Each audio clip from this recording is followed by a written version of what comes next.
Welcome to Dungeons and Dragons Curse of Strahd, as I call the Beckoning. The last time we had been playing, we finally vacated, speaking of vacation, the town of, or rather village of Barovia. The primary quest that was sort of given to you in the story We're here. on a mission for God. That's right, or at least some gods. The brother to Ireena Kolyana, who is now in your party, whether she is a super able-bodied fighter or Ireena. Ireena, yeah. Her brother Ismark Kolyanovich. Kolyanovich is under the impression, or is completely convinced, that Ireena is being stalked by, or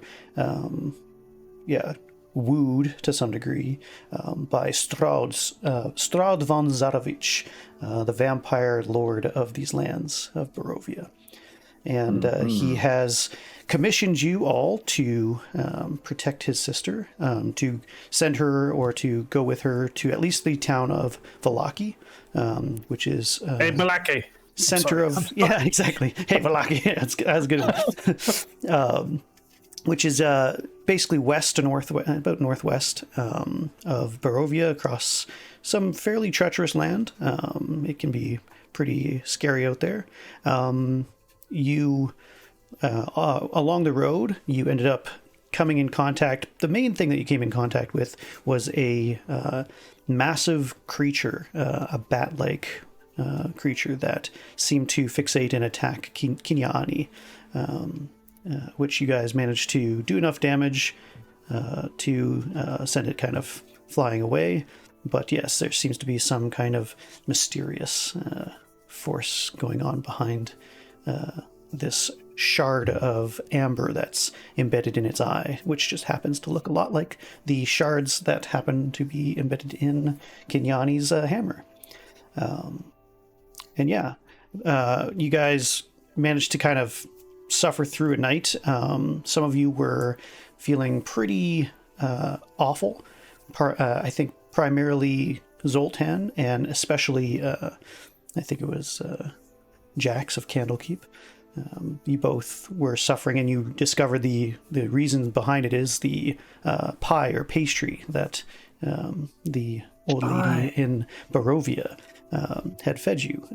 She betrayed by food. Yeah, she referred to them as dream pastries, and they did indeed give you great dreams, but they were also, for whatever reason, quite addictive, and without more pie, you started to succumb to the withdrawal symptoms. I believe this is this is the last night. I think Zoltan is fine now. You made all your checks, if I remember correctly. I think Jax has one more roll, if I remember correctly. So that's kind of the state of affairs. So hopefully Jax gets a nice night of sleep, because I'm pretty sure you have 2 levels of exhaustion without it. So that could be pretty nasty. After that pretty exciting event, you guys managed to travel northward towards what is known as the Tser Pool, and have recently arrived at a Vistani encampment, where it is rumored that, or actually explicitly told, that Madame Eva is awaiting you. But before you could go and visit her, these very fun-loving, colorful, laughy, very welcoming and kind people wanted you to prove that you were, bringing something to the encampment that was joyful, and that is something that was really important to them. So you all partook in various fun little challenges. Grimbold was challenged to, with the rest of them, of having chairs or stumps or whatever around a semicircle. And in the middle, there's a makeshift dummy that they made and put tambourines on. And the goal was to lift the tambourines without having anybody hear them. And so everybody had fun participating in that. I believe, if I remember correctly, Grimbold, you succeeded quite nicely. in snagging some? I believe so, yes. Yeah. You also were, so I think it was Lunaris and Jax. Who else was it? Mm-hmm. Was it the two of you who were either singing and playing an instrument of some kind? Yeah, I believe so. It's been a while. So. Yeah, I think I was playing my glory. And I can't, for the life of me right now, I can't remember what Kinyani was. It test of strength, Kinyani, and a test of drinking games with Zoltan at the time. Zoltan, you missed last one, but yeah. It sounds about right.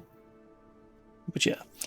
So yeah, anyway, so you all brought some enjoyment. You guys are all, having a good time and everything like that. And oh yes, before, so as you guys are enjoying things, the time for stories, which these people are very much about, great storytellers. One of the village, or one of the camp's elders that is there, was one of the most renowned storytellers, tells you a story about Strahd himself. So, the time for stories has come, and one of the village elders, who's been rather quiet, he's a stern-looking fellow, but he's also a slight man, maybe all of 5'5" ish, and kind of, what would you say, almost like a weathered reed of a man with wispy hair, but very green eyes, very pale green eyes that are very wide. And he looks around, and some of the children that are in the camp join in. They've heard this story before, but they love Sandomir's stories nonetheless. And he says, I have a story to tell to all of you. First you listen, and then perhaps, if you wish, you can talk with the others, or you can go and see Madame Eva herself. He takes a swig of wine to kind of get himself wired up and everything like that, and then suddenly spits it forcefully into the fire, and green flames come out of the orange, whether that's from the liquor or something more mystical. The actual flames themselves begin to take on this pale green hue and show these strange shapes. For those who have magic or know magic, you can tell that he's employing some kind of prestidigitation or thaumaturgy or something like that to bring out these flames. And he continues. We come from an ancient land whose name is long forgotten, a land of kings. Our enemies forced us from our homes, and now we wander the lost roads. The dark shape in the fire takes the form of a man being knocked from his horse, a spear piercing his side. Stanimir continues. One night, a wounded soldier staggered into our camp and collapsed. We nursed his terrible injury and quenched his thirst with wine. He survived. When we asked him who he was, he would not say. All he wanted was to return to home, but we were deep in the land of his enemies. We took him as one of our own and followed him back towards his homeland. His enemies hunted him. They said he was a prince, yet we did not give him up, even when their assassins fell upon us like wolves. Deep into the bonfire, you see the dark figure standing with sword drawn, fighting off a host of shadowy shapes. This man of royal blood fought to protect us, as we protected him. We bore him safely to his home, and he thanked us. He said, I owe you my life. Stay as long as you wish, leave when you choose, and know that you will always be safe here in my land. The figure in the dancing fire vanquishes its final foe, then disperses in a cloud of smoke and embers. Stanimir's face becomes a somber mask. A curse has fallen our noble prince, turning him into a tyrant. We alone have the power to leave his domain, as he allows us to do so. We've traveled far and wide to find heroes, such as yourselves, to end our dreadlord's curse and put his troubled soul to rest. But this is not for me to give to you. this is the knowledge that the Madam Eva herself knows most. Perhaps you can see her when you so desire. And that's the end of his story. And everybody sort of has a hushed tone, and it seems like they're, talking amongst themselves of, how long it's been traveling through the land and everything like that. And, yeah.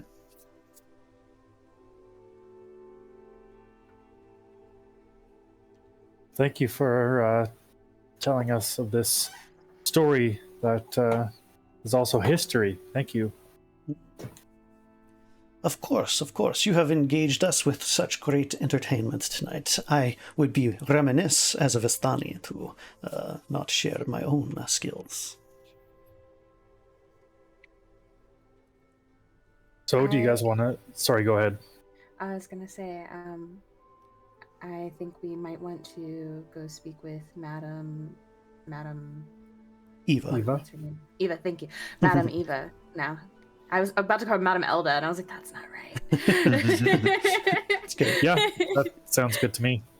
Yeah.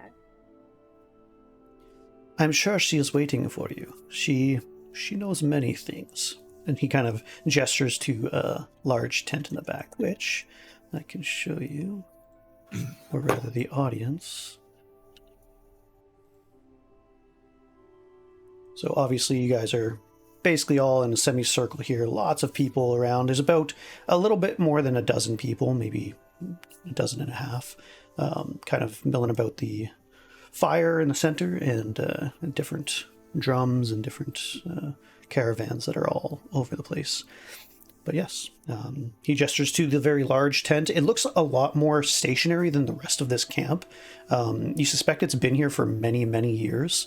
If it's not, it may not be the only standing structure in this sort of encampment that's been more permanent, but it's definitely the oldest. So. Is it this red one? Is That's right. Yep. About? Yeah, right over here. Okay. Oh, okay. Hold on.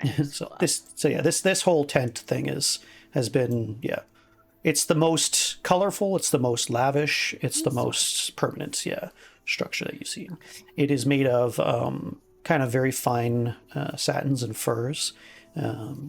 It's very nicely colored with very prominent red and kind of purplish inks.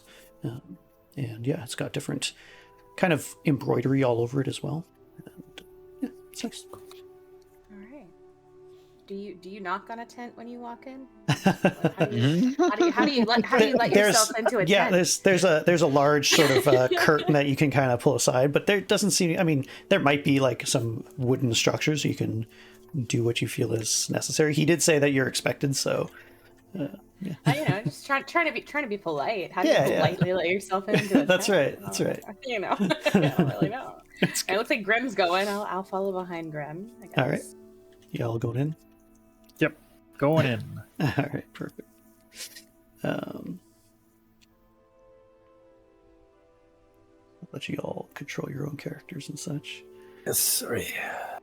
Kind of feel like I'm gonna stand by the door, just inside, not too far in.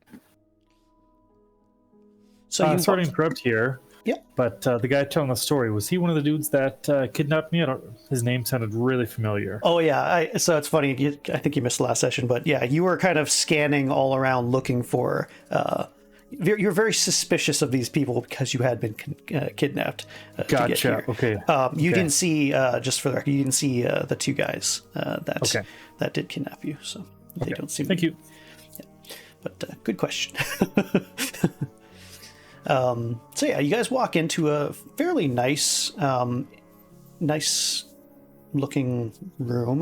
There are 6 large chairs standing around a very ornate looking tablecloth on top of a wooden table. There is an older lady. Her back is turned to you currently, and she's in sort of a back chamber. The actual building looks like it's kind of chopped in half kind of thing, and so it's got a front meeting room and then a back kind of personal space. And she has a curtain that's open right now, and she looks like she's fumbling around with something in the back on a desk there.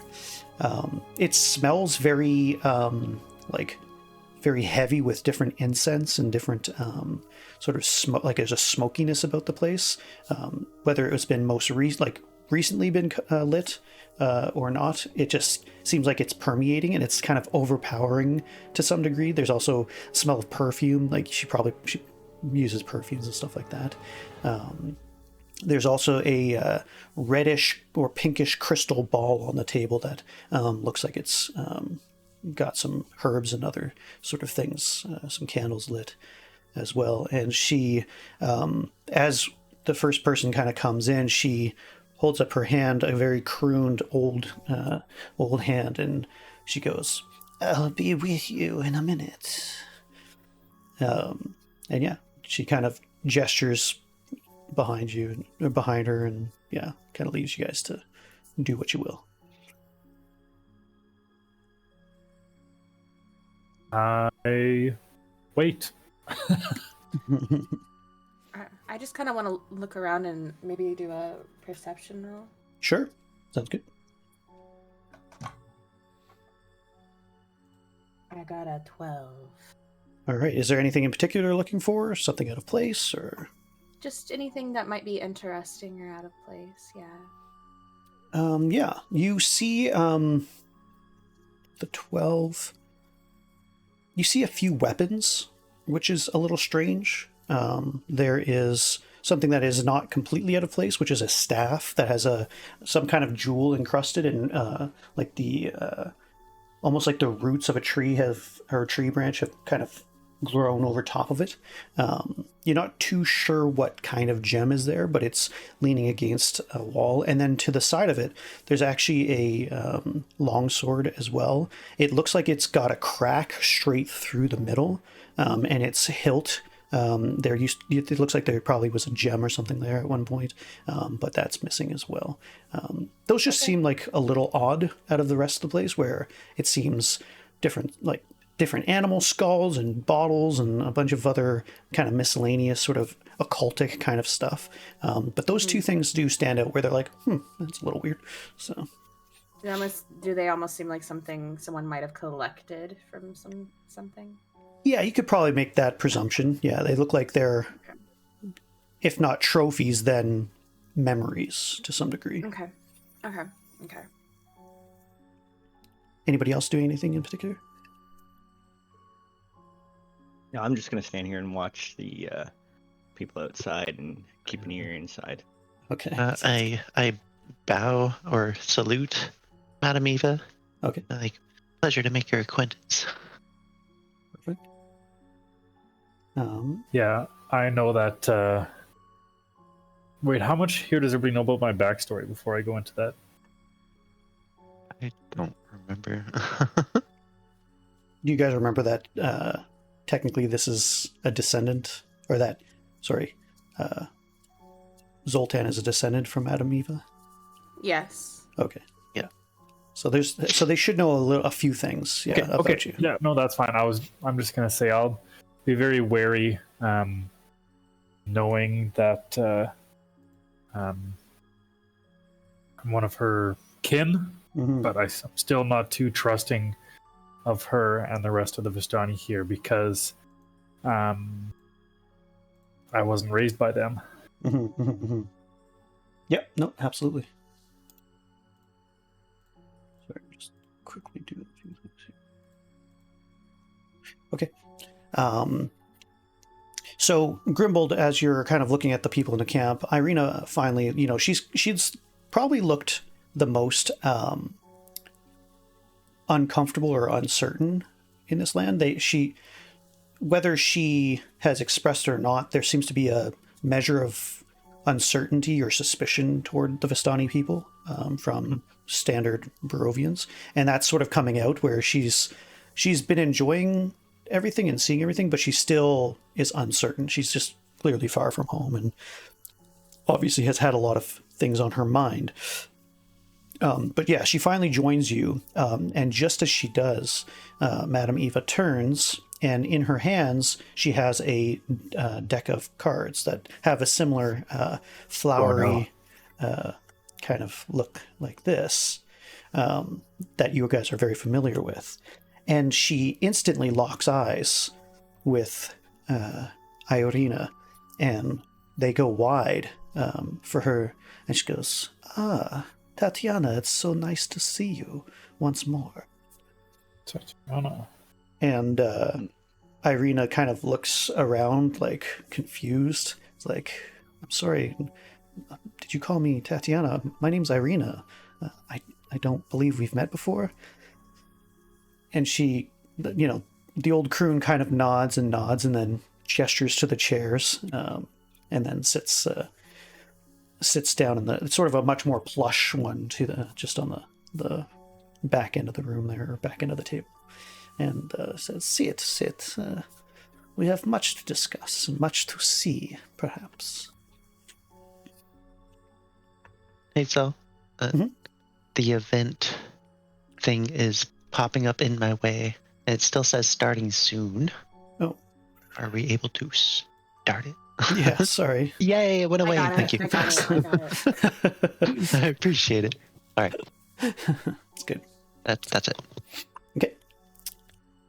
Yeah. Do you guys do anything? Do you guys sit down, or what do you guys do?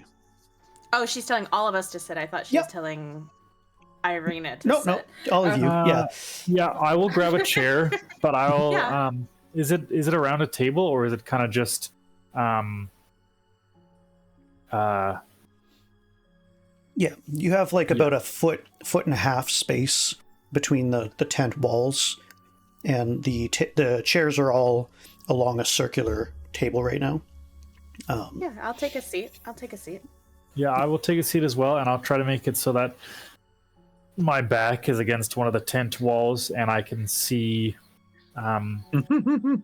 both Madame Eva on the far side of the table and the tent wall, or the door that I can see.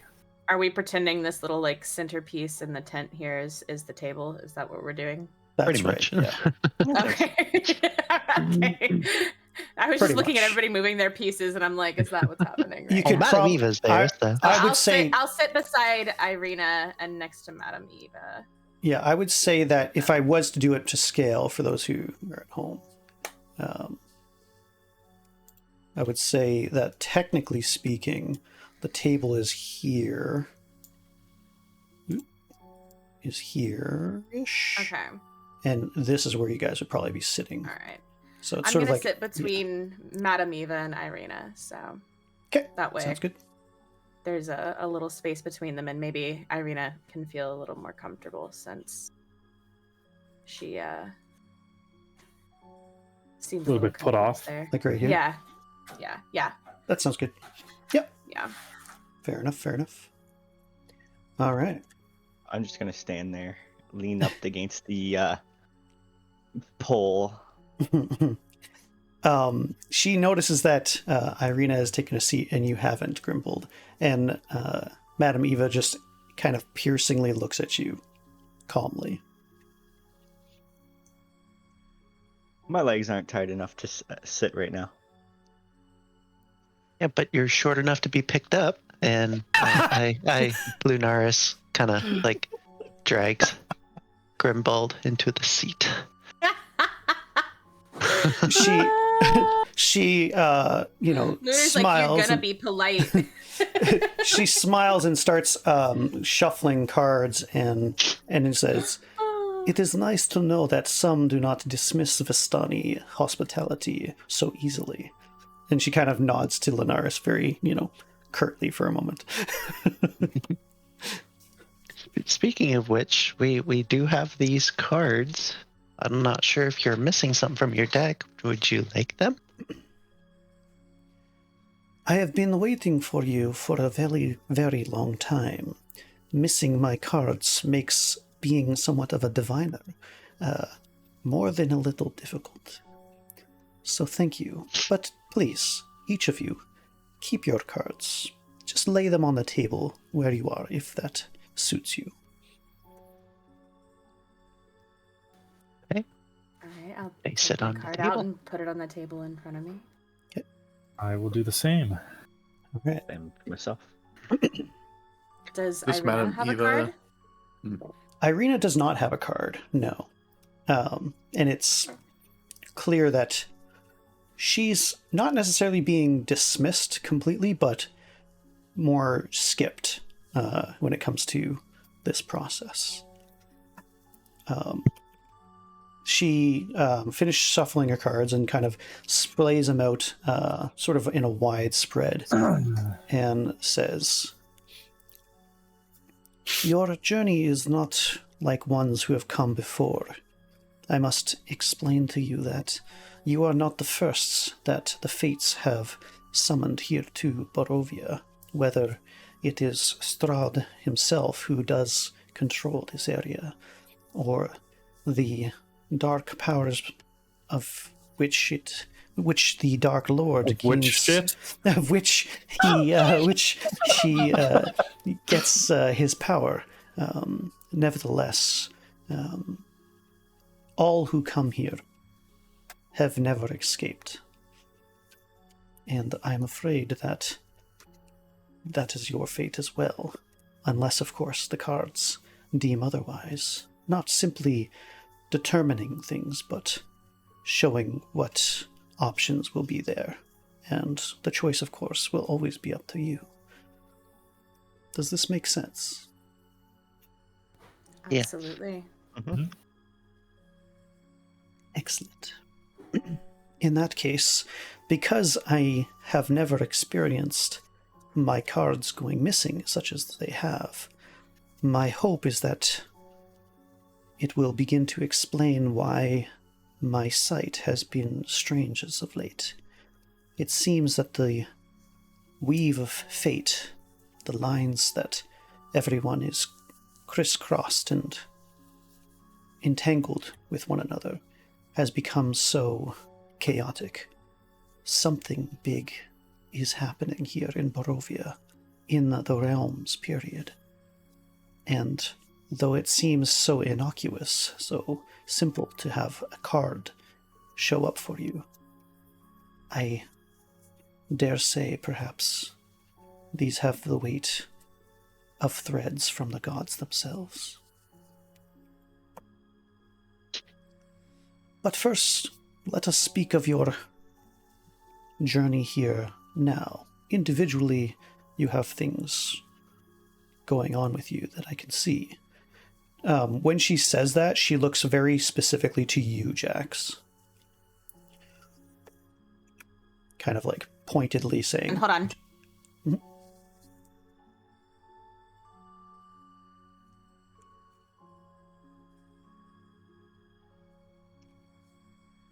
My light is guided Sorry, my by mom the was talking to me. That's okay. helm and glory. No worries. Yeah, so basically when she says that, that you each have something specifically going on with you, she really, in particularly looks at Jax, kind of almost worriedly, in fact, quite worriedly. So, but yes, first we will consult the cards. They will express your journey here and what it has to do with Strahd himself. She moves and sort of takes sort of a deep breath, and it seems like she's finally settling into something, tapping into some kind of, whether it's arcane ability or mystical capacity. She sits there for quite a few moments before finally a hand reaches out and she picks a single card.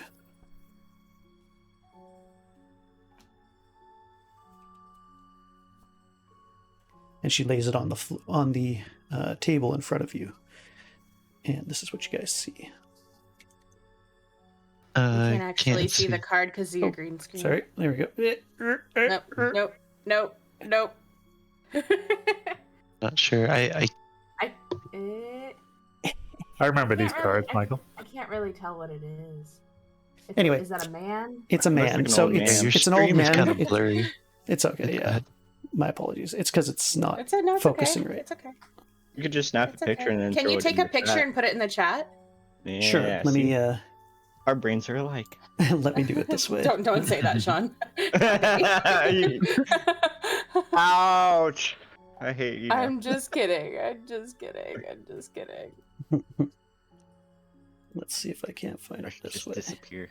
It's like I love you. even the text on the ones that are showing the raven and the artifact is blurry. Yeah, that's fair. Here we go. This will be much easier for y'all. I blame Discord. I do too. Works for me. It's true. Chat. I blame Canada. Yeah, it's all Canada's fault. Blame Canada. Okay, so this is the first one that comes up. Blame Santa Claus. Oh, the beggar. Okay. She, as she lays this down, she explains, "This card tells of history. Knowledge of the ancient will help you better understand your enemy. I see a wounded elf is someone you must seek. He will part with the treasure to his dark dreams, to see his dark dreams fulfilled. The ancient item that I speak of is written in the hand of the Darklord himself, which gives context, details to his curse and the curse of this land." And as she says this land, she looks specifically to Ireena, sort of emphasizing this land, but it seems like she doesn't really mean the land.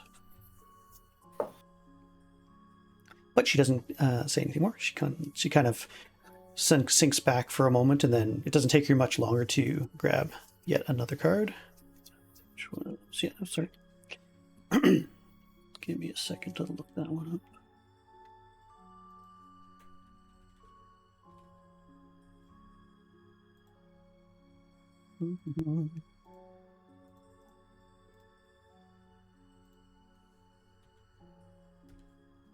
Which is this one, which you guys can see in chat.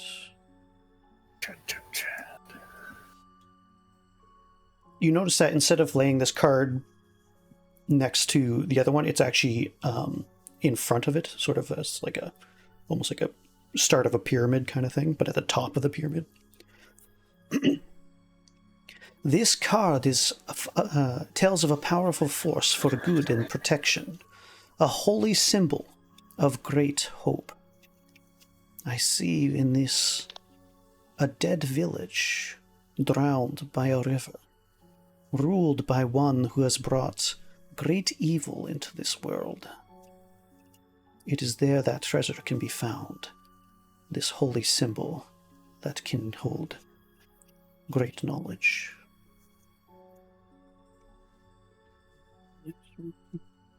So for the record, I have randomly chosen these ones. I've just prepared so I'm doing an actual randomization. So Cool. Make it a little bit more fun for me to not know where everything's going to go beforehand. There we go. Oops.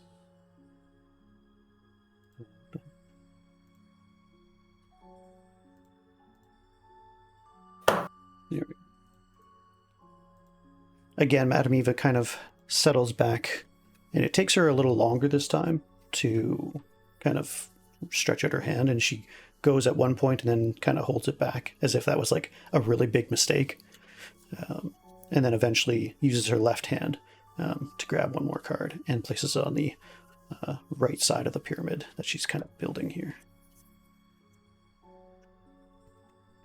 This one is actually reversed, known as the Merchant.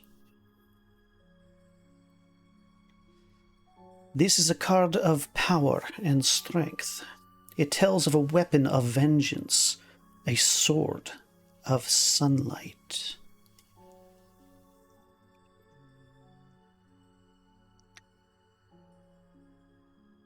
She kind of takes a sip of wine, and then kind of, as she does so, she looks at it and then places it down.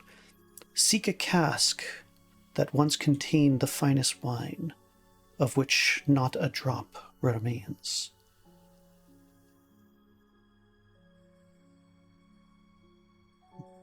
And that's all she gets. It doesn't seem to give you much more information than that.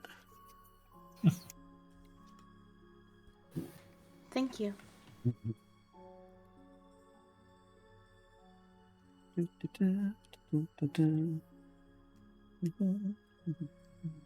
Sorry, if I was smart, I would have done this earlier. Ooh, oh my. Oh my. Oh my. The fourth card is what is known as the Tempter. This card sheds light on one who will help you greatly in the battle against darkness. Strange. I do not understand this one, but... She kind of suddenly looks like she's almost having a heart attack for a second and grips the table, and it like has a look of horror. And then she like quickly like looks at you and presses forward. I see a child, a Vistana. You must hurry, for her fate hangs in the balance. Find her at the lake. Tarry not more than 3 days. She has to take like a good swallow of wine to kind of calm herself before she finally reaches out and plucks one more card off the table.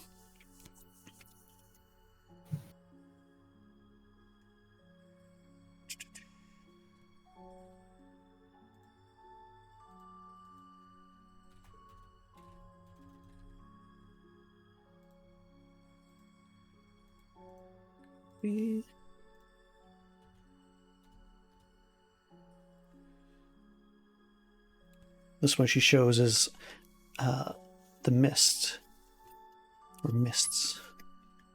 And she says, your enemy is a creature of darkness whose powers are beyond mortality.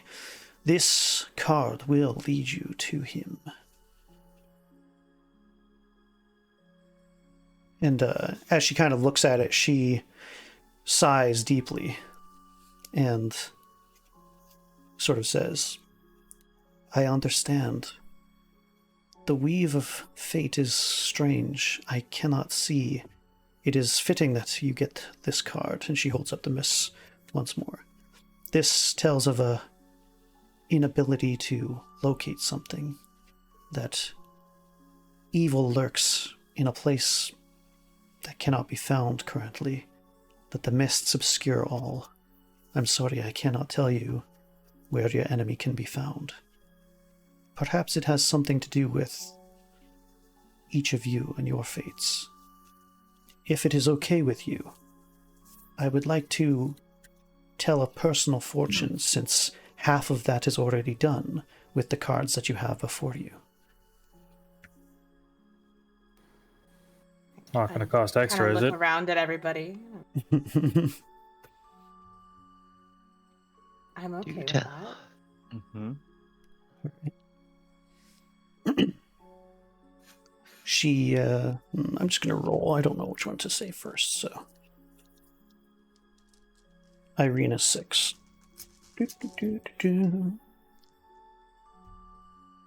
Okay. Number 2 is Jax.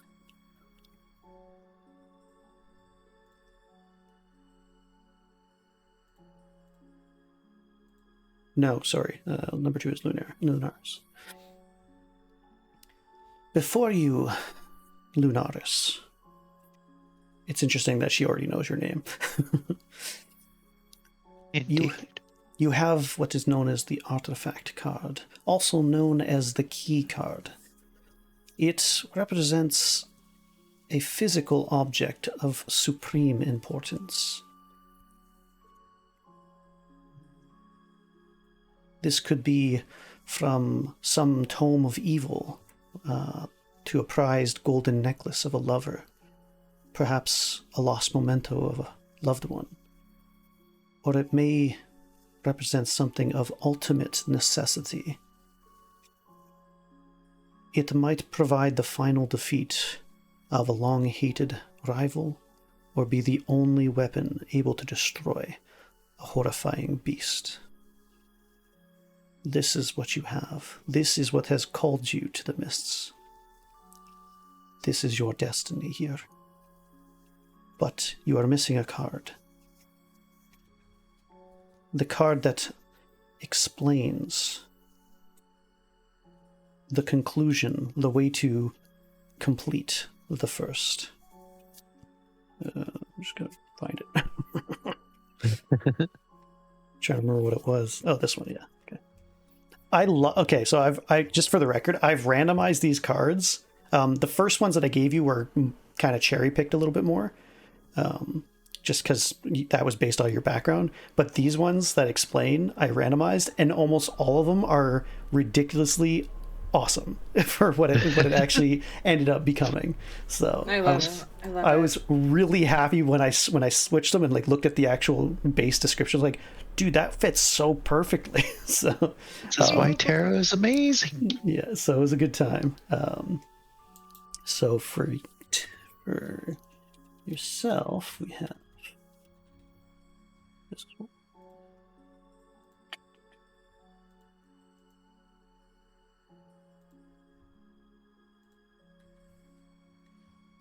For you, Linaris, is this one. And she pulls it, like, looking at you and already knows exactly the right one. This is the Two of Stars, the Diviner.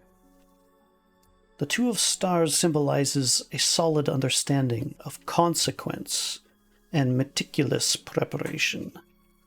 Science, healing arts, benevolent magic are all a part of it, as well as, but perhaps most importantly, truths. This card represents those who seek vital knowledge for the benefit of all.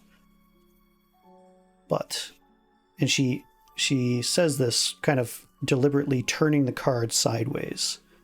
Normally, cards such as these are either upright or reversed. This one shows that you have a choice to make.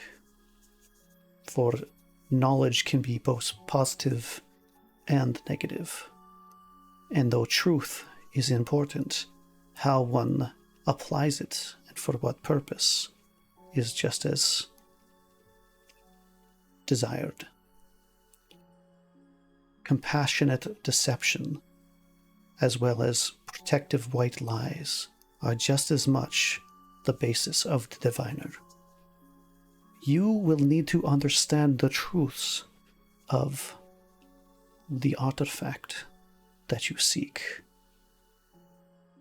There is a twin desire to alleviate all suffering, as well as the consequence of obtaining the power to do so. What you will choose is up to you.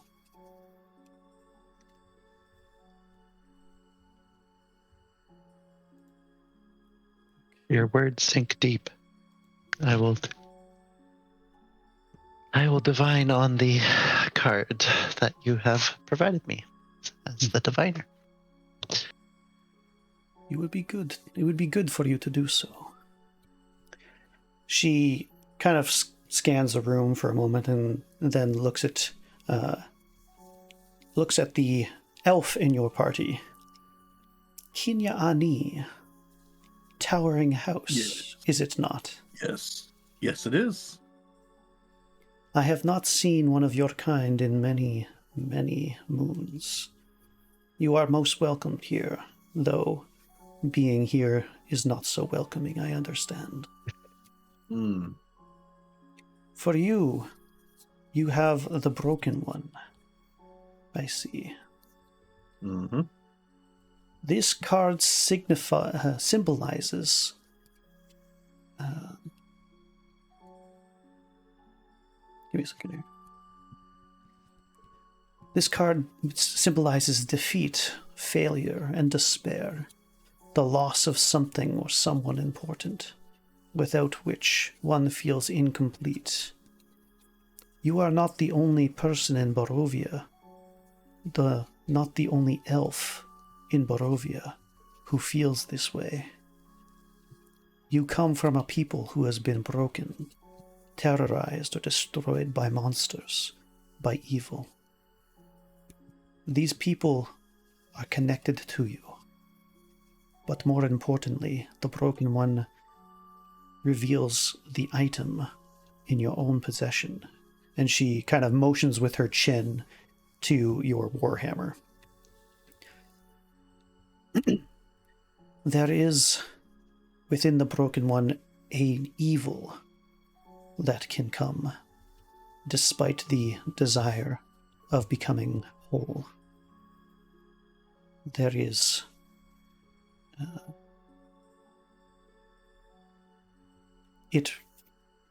the Broken One calls out to have it become repaired in some way, and so you have that option to repair that which is broken, not simply that which is in your possession, but that spirit of your people that must be made whole in your mind and in your heart. How you do this is what the next card reveals. She picks up another card.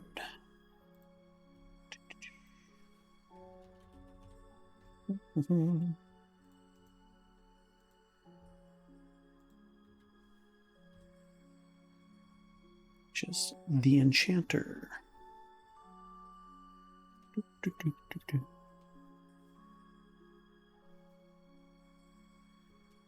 Sorry, I'm missing it on mine. This is the Enchanter, the Three of Stars. The Enchanter card strives for enchantment and making magical the mundane around him. The card of the Enchanter indicates the challenge of magic or research that must be succeeded in. Determination is the watchword of this card. It leads to a revelation and victory for overcoming the hardships that come. This is a call to make whole the item, but suffer also the dangers in collecting those shards that have scattered themselves across this land.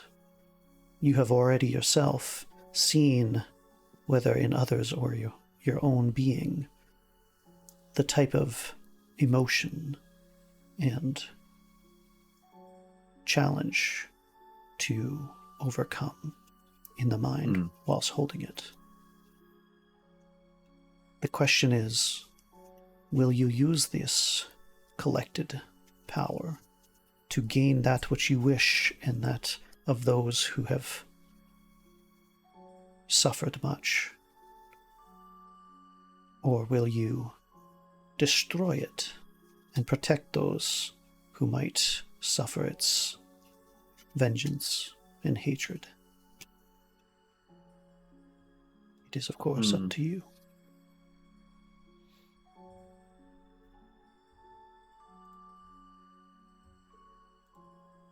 Who's next?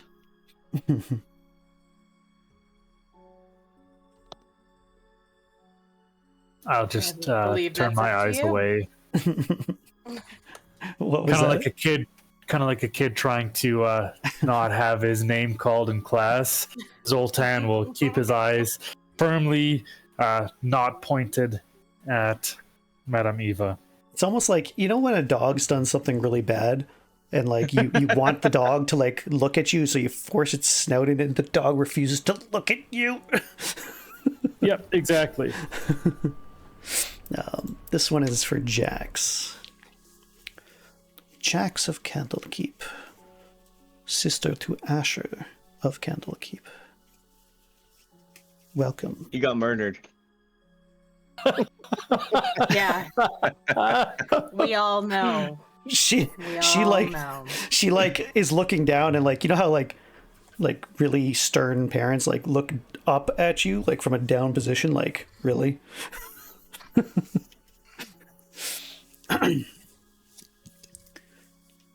Daughter of the Raven. But what Raven, I wonder? There are few cards that are more positive in the Fortuna Magna, that is the Taroka cards, the high cards of the deck, than a Raven.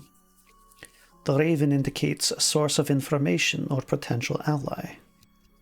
It also foretells beneficial forces coming to someone's aid, whether of magical assistance or holy blessing. However, that source might even be an unrecognized wellspring of evil or danger, often focusing it upon those who possess this card. Reversed, it often indicates betrayal by such a trusted source of information or having an unexpected weakness. She pointedly turns the card upside down and places it back where you had placed it. You have suffered much, and I cannot say what it is you have bound yourself to. But, my dear, I am sorry. You are cursed, and I do not know of any other way that fate would release you from that curse. But curses do not have to be a burden upon all people. You may experience the consequences that come from a misstep of fate. But the next card can help those, can help you help others, should you so choose. And oh yeah, yours was a really interesting one. If I can find a damn thing.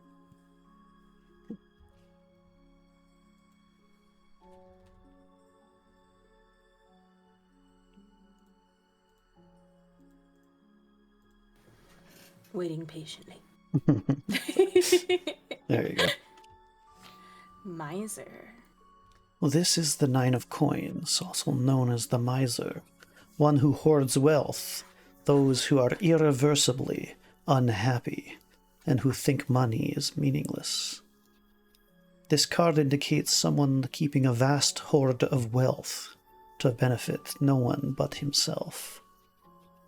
Whether a true miser holding gold and living in abject poverty, or a wealthy young noble interested in nothing beyond his pleasure and decadence, those represented by this card are entirely self-centered. In its upright aspect, this card can be false and unusable wealth. Reverse, and this time she says reverse, but like she puts it sideways. A sudden fortune may be in the offering, or someone attaining an important goal. The knowledge of the one with whom you are bound is wealth beyond what many may ever find. It is something that he considers true power and wealth. But this knowledge, it connects to many here in Barovia that could provide sustenance and aid you as well in what this creature wants. It does not have to be only a burden. But I am sorry to have to give such unfortunate news.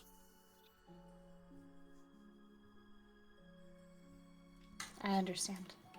Thank you.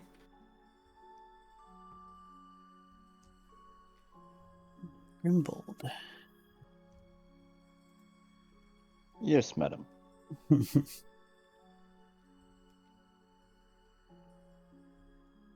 Sorry, I gotta find it.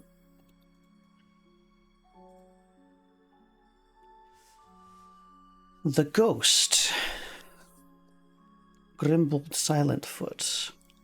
A halfling in Barovia. Such an interesting entanglement.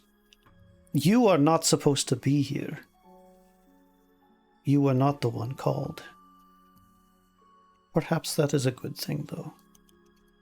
It is often the times that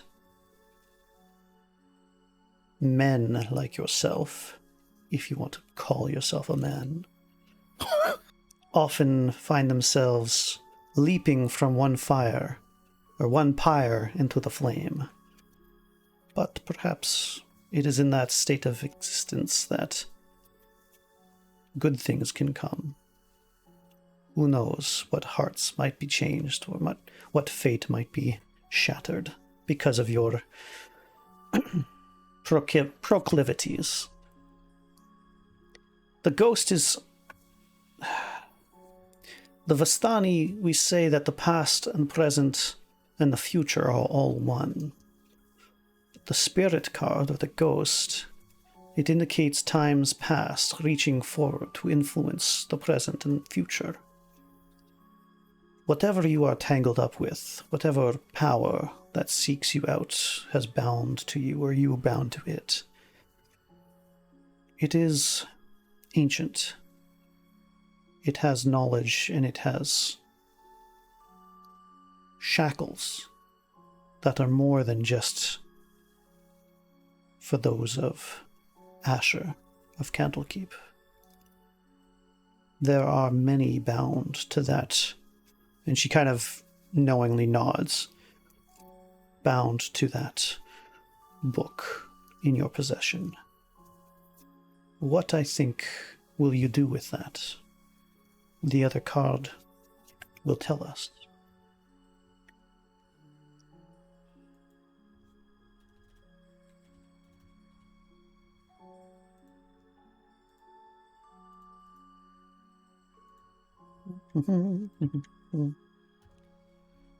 She pulls up. A monk, the one of glyphs.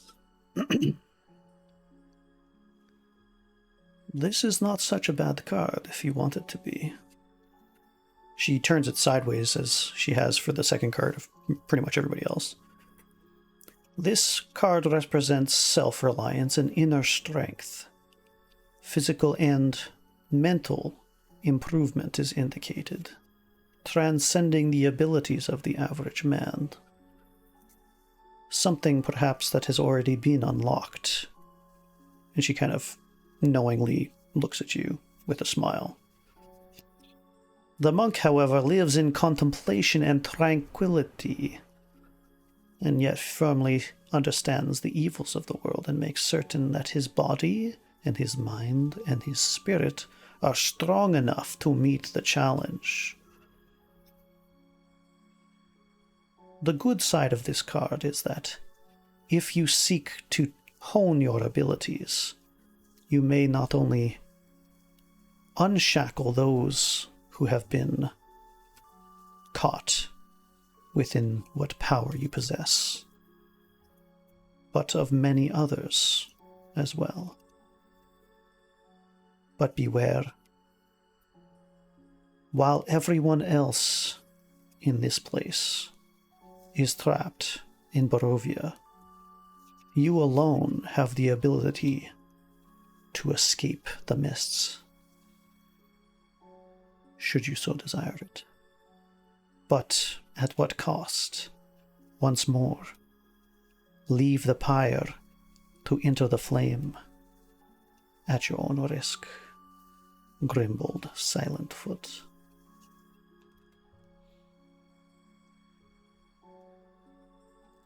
Thank you, ma'am. And finally, we come to you, my child. I feared that you would eventually come to this place.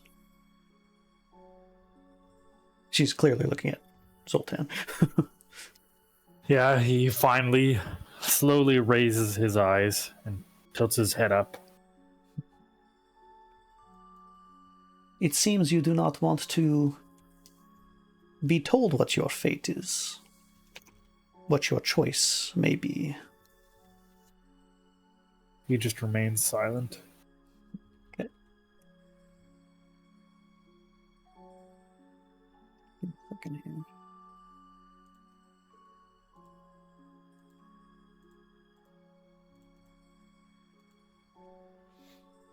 She takes your card and looks at it sort of contemplatively, I suppose you could say.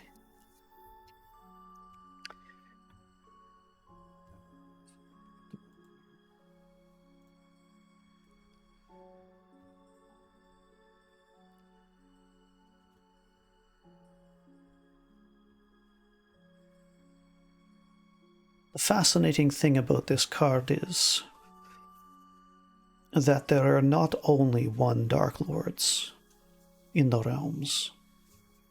They can be connected to great power. But you and your bloodline, our bloodline, is connected deeply into this world to one of such abilities, such power. It is difficult even to think on. This card symbolizes the ability of a person to command others, evil and tyrannical in nature, or if reversed, may in fact be one to cut such bonds, to defeat great evil, to instill hope. Sorry, Michael, which card is that? You still have the monk card up there? Oh, that's the Dark Lord card. So the one that you already had from the beginning. Okay, gotcha. Yep. Thank you. The question is, how does one choose to do this? Where will it come from? Once more, the cards will say. She takes about like a good 5 minutes going through all the cards that she has and doesn't seem to get an answer. Until finally she looks at the cards that are already laying on the table, and she returns and actually snags from the, I think it was the second one, 1, 2, 3, the fourth, fifth one, the last one, the fourth one next to the mists, and grabs the tempter card. Mm-hmm. The way in which the Dark Lord can be contained is the same that which lies in your blood in the first place. It is the temptation of your blood that holds the power. It is temptation for you to follow in the footsteps of a Dark Lord. It is temptation of a Dark Lord that sees in you a way to have escape himself.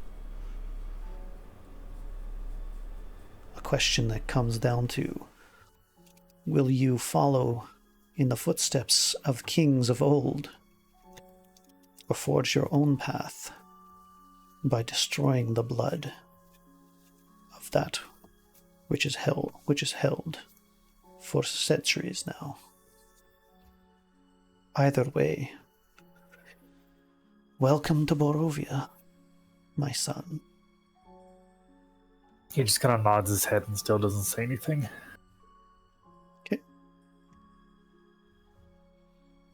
She sort of kind of gathers up her cards, leaves the rest on the table, and sort of looks at you. Do you have any questions for me? How might I serve?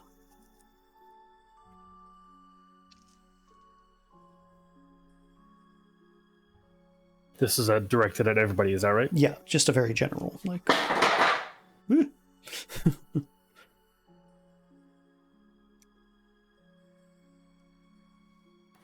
Everybody okay? I mean, I guess it's, how do we move forward from here?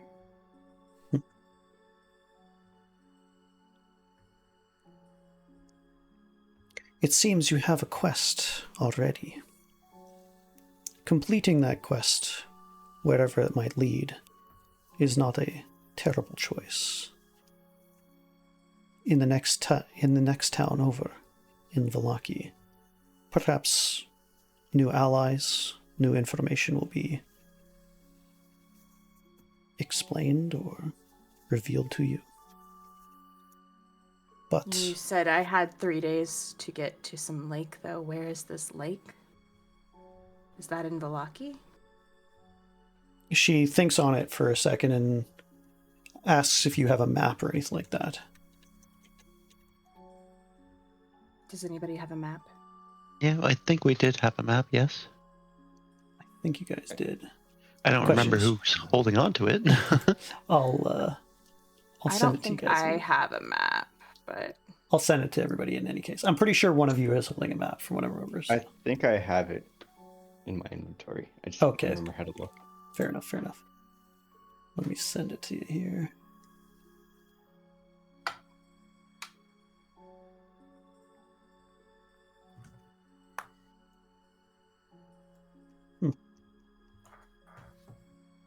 Put it.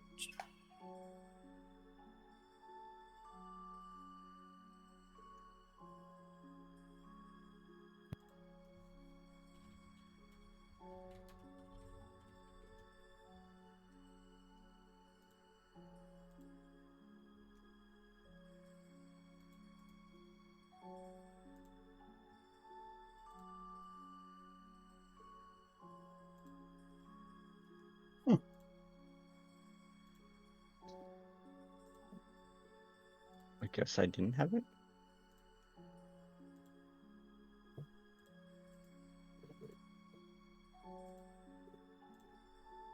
or did you forget to add it to your inventory? That's probable. We know me.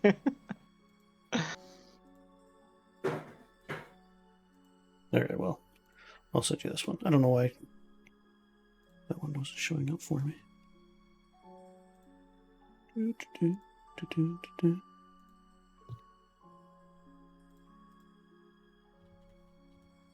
there you go.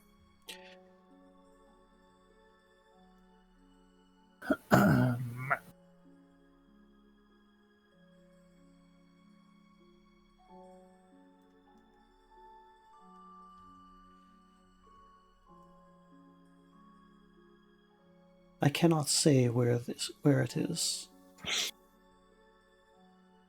It may be that Lake Zarovich. There is known to be a Vistani camp. Not exactly like this one. That is known to be in that area. So this is north of Vallaki. Do not believe it would be Lake Edon, and the Tser Pool, of course, is here, and we have no child. That is of the one that I saw in my vision. So it seems that at the very least you are on the right trail.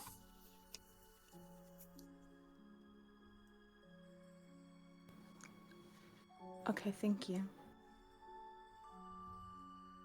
Troll, there's a lake named after you. There's Luna Lake. Nice. Yes, I'm looking forward to that one. For a nice brisk dip later on. Oh, yeah.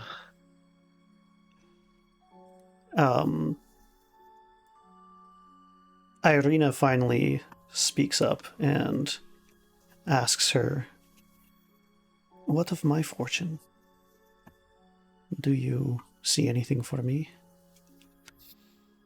There is a almost immediate sadness, if not, maybe not sadness, more like pity, whenever when Ireena asks that question, and Madame Eva takes a deep breath and sort of sighs for a moment, and then says, "Your fate is what it has always been, Ireena Kolyana. It has always been tied to the land, to the Dark Lord of it. I can tell you little more than that. It is not my place. And though the Vistani are a people who can come and go at the whim of the Lord, there must be a level of respect given to the man who saved our lives as much as we saved his. And so to meddle too much is to risk that much more. Which Ireena really does not seem happy about that answer, and kind of looks like she wants to press, but seems like the consummate noblewoman nonetheless, and doesn't want to. Yeah, she looks like her suspicions and her distrust of the Vistani are not being waylaid at all. so, but yeah. Is there anything more?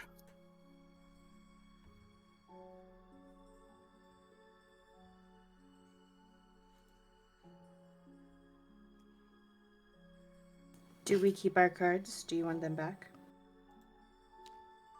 No, I will be taking them from here. She kind of gathers them up, and you kind of notice in some cases, like much more than others, that the cards in her possession are pristine and your cards are trashed half the time. Whether they've been bent or, put in a pocket, or Grimbold is, stuffed his sandwich into it or something. I don't know.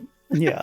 But she kind of goes, she's still there and she's kind of willing to still talk to you, but she kind of places all the cards out and she looks like she's kind of doing some kind of ritual.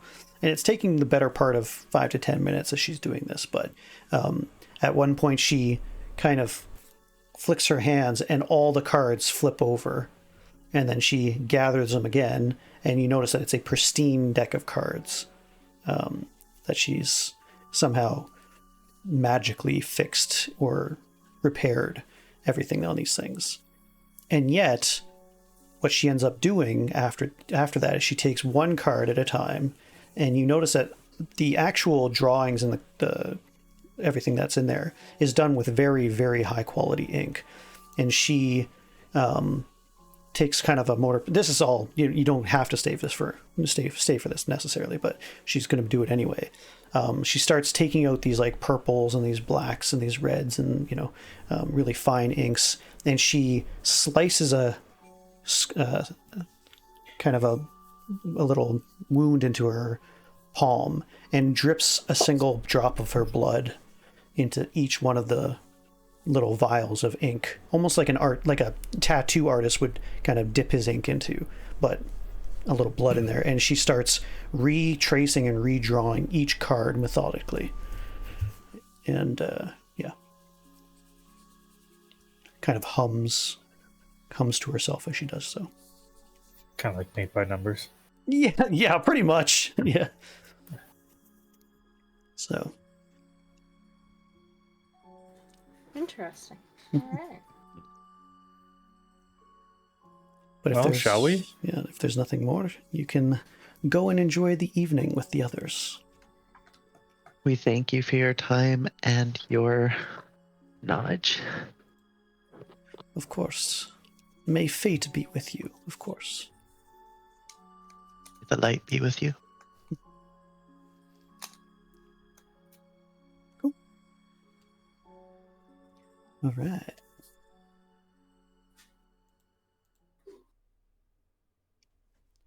Well, it is still kind of a party going outside. It's getting probably closer to midnight-ish at this point. You had a nice supper. Everybody who is there, like, basically welcomes you and says, take our food, take our tents. You're welcome to join us to sleep and be safe here. They've basically welcomed you as if you're family to some degree. So.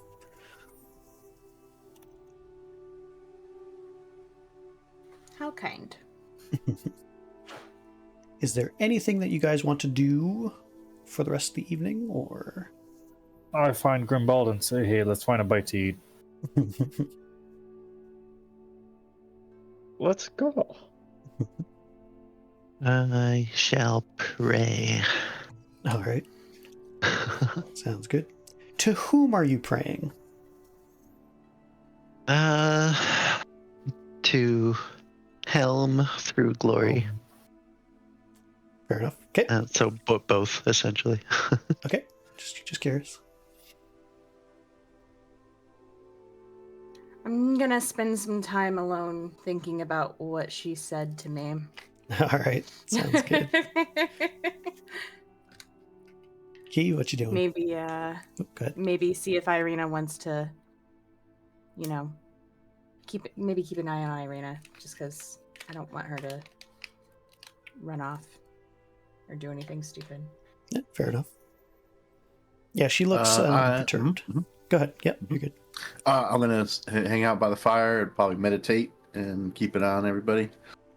So I don't trust all these people around here. So. Sounds good. Yeah, no, fair enough. Yeah, the people are those who are around the fire are the most boisterous. Some of them are like doing funny, weird things like challenging each other to see how big the fire they can make it and how many people can jump through the fire or over the bonfire without burning themselves. Doing they're having a grand time. Everybody give me a perception check, just for the evening.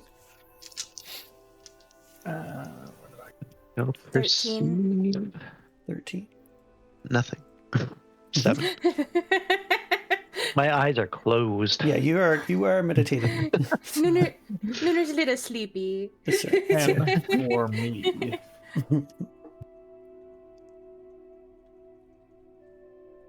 I just forgot how to do this. I got 19. Okay.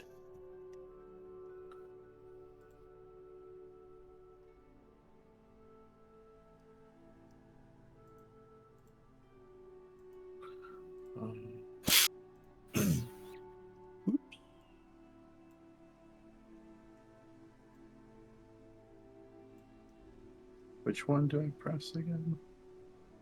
The center panel. In the center, yeah. Perception, wisdom, and on top of the number. Sorry, I'm trying to organize my.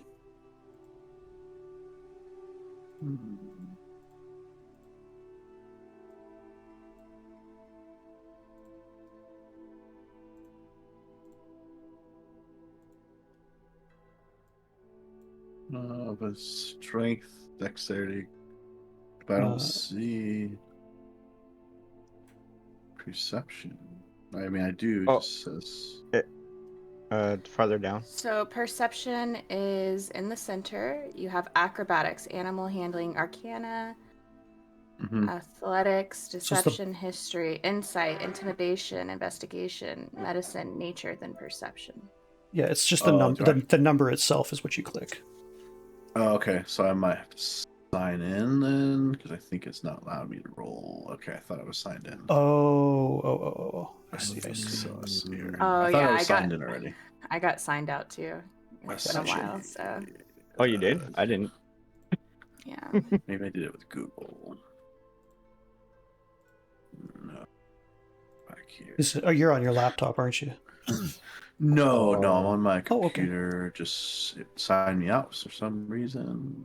Okay, I can't remember what I. It has been a while, I guess. Ooh, shit. Can somebody roll for me? Can somebody just roll? Sure. Real quick while I figure this out.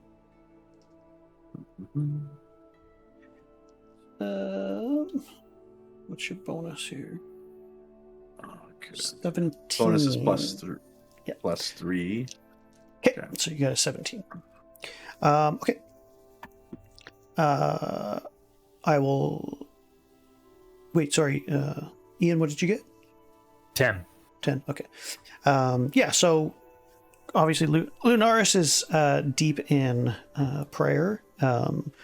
Your praying doesn't really get anything back per se. You have a sense of the evening glory, but nothing. Yeah. revelatory or anything like that. So, if I wanted something, I would have asked a direct question. Right, exactly. Yeah. But yeah, the I would say, Zoltan, you continue to kind of scan the crowd. You don't see anybody that you recognize. There are, just from your count, you think that there's probably about 16 people here, 4 elders, 12-ish men and women, or boys and girls. So they're just like the regular people. Nothing else really stands out to you. Kinyani, you notice something interesting. There appears to be a specific color coding to the people. The men all wear black kind of bandanas. The women wear black scarves. And there seems to be like a sash on the little boys and little girls that is also black. It's kind of like a silken or a satiny kind of dark black, kind of bluish black color. And they're all wearing it to some degree. You don't know the significance of it, but it does seem to be a consistent trait of just something I noticed, or something that I'm noticing. Yeah. It's Grimbold, though. You notice something interesting.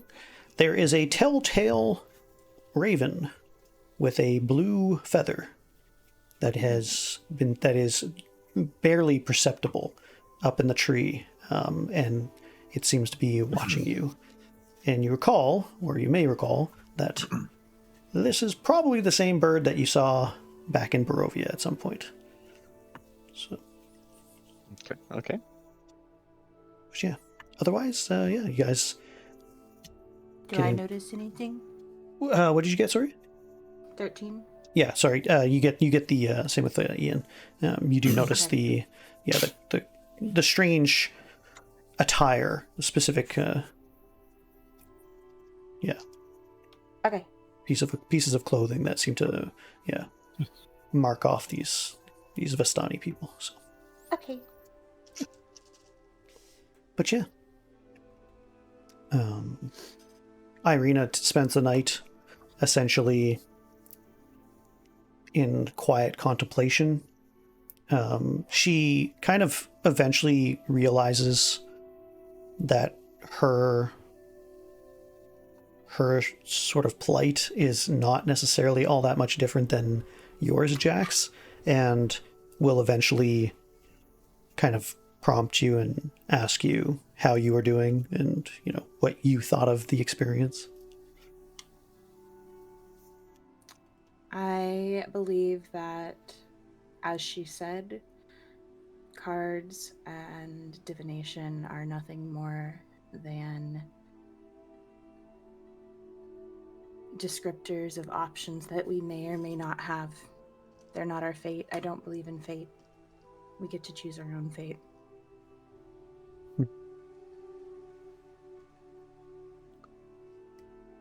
She thinks on that for a few moments and then sort of says, I always thought my fate would be to remain in Barovia, to maybe wed one day, to help my father and my brother, help the village to the best of my ability. And I had always dreamed to escape that fate. And now that it seems that I have, I don't know what to do about it. If you don't want that fate, then what is your dream?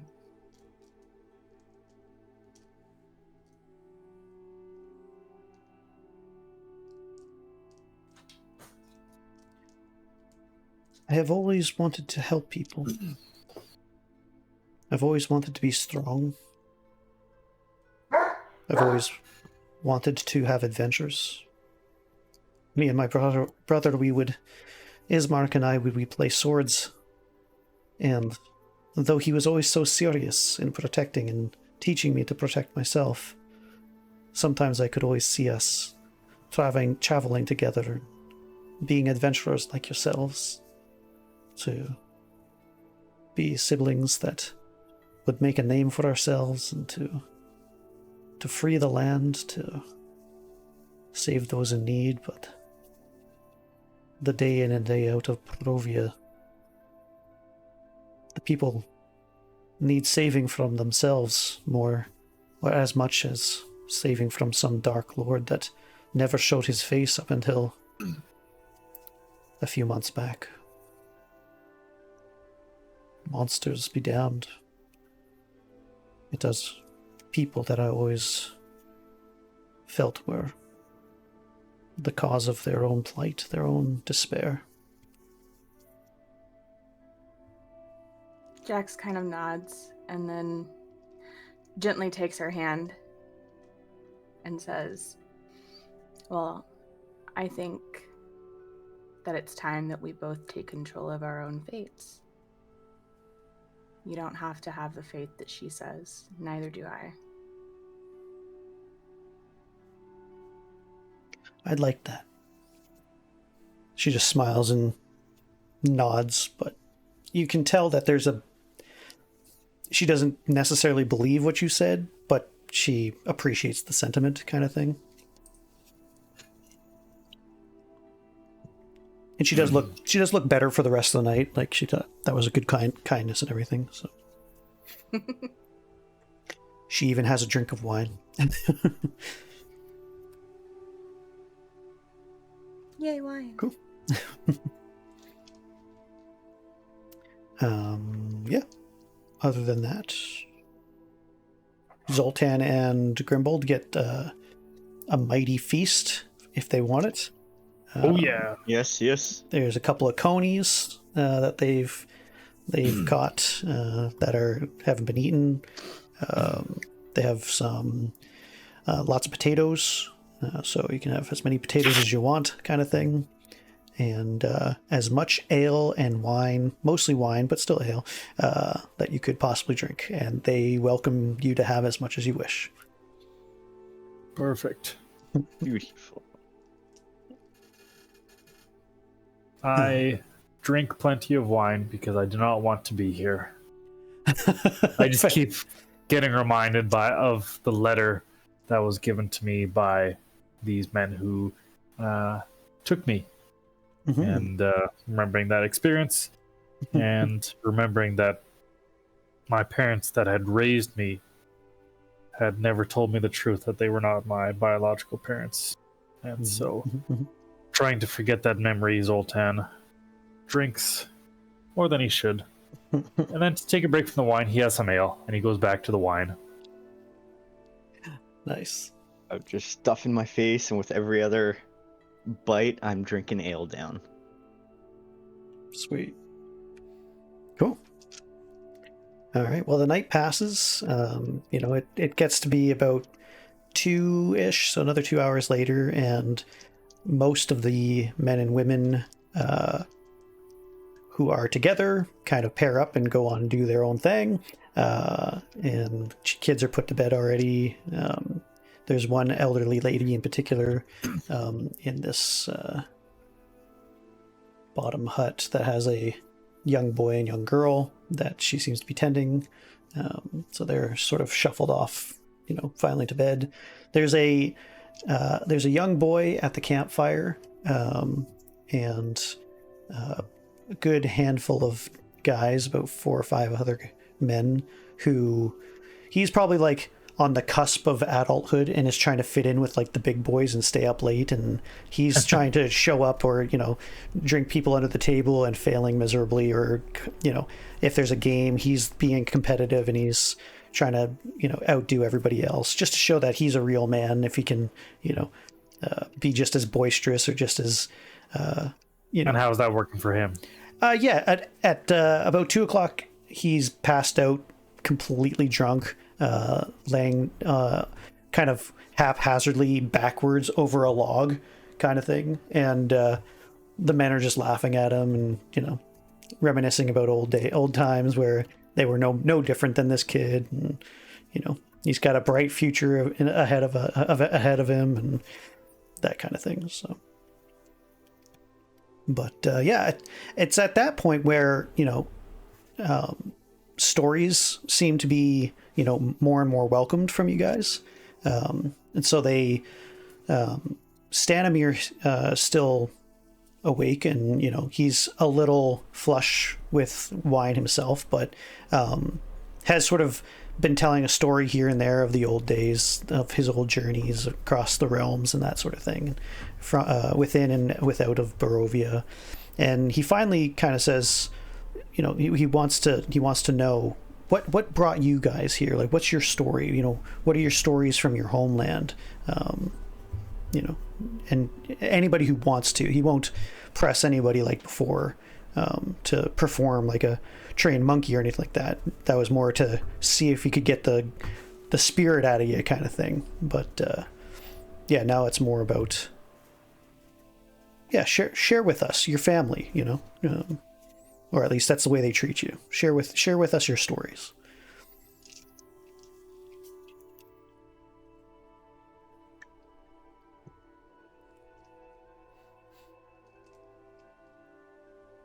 You can also take this time to tell me what you remember of the last campaign. Last time on Dungeons and Dragons. What have you guys gone through, just to kind of refresh ourselves? That's part of the exercise. I remember pies. Somebody eating pies. We first arrived to the village of Barovia after escaping the clutches of dire wolves using tongues of our own. And we did what we could to cleanse the village of Barovia of its undead blight. Well, how far back do you want to go, first of all? As far as whatever you guys want to share. It's, Lunar shares about Kinyaani's magical ability to speak with wolves, and they're very impressed by that. That happened. Yeah, they actually, they share in return that the wolves and a lot of the wolves and bats in particular, but a lot of the animals in Barovia are known to serve Strahd. So the fact that you even got through to them is really impressive, especially a dire wolf or dire wolves. So they kind of share that interesting information. I'll share the information that I got sucked into a book. Oh, strange. Do you have the book? I do have a book. Well, let us see. I want to see this book that can suck people in. This sounds amazing. I take the book out and I open it, and I'm sure nothing happens. Well, it's still locked, so every time it's so it does have this kind of puzzle lock, and these guys like will grab it out of your hands, not maliciously. They're like, "Oh, this is amazing." Trying to figure it out. Yeah, there's some kind of puzzle on here. Have you figured this puzzle out? And they themselves start tinkering with it and fucking with, seeing if they can open the thing. And I'm actually rolling dice to see if they kind of staring at them kind of angrily with the way that they're messing with the book. Three of the guys kind of take turns, like, you can't figure that out, you're drunk. The other, being of course the next guy's drunk as self. With their disadvantage, none of the three that have been kind of trying out the puzzle is like, I can't figure it out, and then finally give it back to you. Good try, guys. One day we'll get it. Zoltan is just remaining there. He keeps having to bite his lip or bite his tongue so that he doesn't burst out in anger at these people who have kidnapped him. Fair enough. What did the book look like again? So it's essentially an ashen tome, and it's got a large sort of metallic clasp, and it's attached to some kind of like, it's almost like a 3-part like lock that spins, almost like a spinning lock and everything.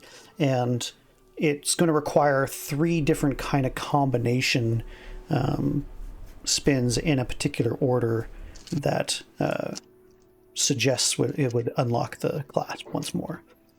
At least it's not a book with a screaming face on it that has the hole for an amethyst. There you go. Yeah, it doesn't have a screaming horror face from Baldur's Gate 3. No. Yeah. It does have something of an underlying amethyst kind of glowy crystal that's still embedded in it, but it's mostly just it looks like black ash, essentially, like almost like charcoal, but a little bit more dusty, like gray than that. And it's clearly not of a material that is common, and it looks like it should be a lot more frail, or like it should be deteriorating a lot more. But it's, for whatever reason, it's very solid and magical. Yeah, kind of magical. Exactly. But cool. Yeah, that book is the reason my brother is dead. The guys will have like a chicken wing or something like that, and we'll be holding the book, and they'll kind of toss it to Grimble, like, oh, okay. We're very sorry to hear that, and they do kind of sober up enough to like actually seem sincere in their apologies, not trying to offend or anything like that. What was your brother's profession? Was he as colorful as yourself? And they're kind of commenting on the fact that you're glowing purple flames that are also tinged with like a ghostly light. I didn't always have these visible flames, so no. He was a scholar. We're all kind of scholars, in a way, where I'm from. Seeking information, and found himself in some trouble. And Grim did not help him. And here we are. Was he bound to this brother of yours? Bound in what way? Well, was he friends? Was he, was he a companion, a cohort? I don't believe they necessarily knew each other, but my brother was for help, and I believe Grim just ignored his pleas and saved a book instead of my brother.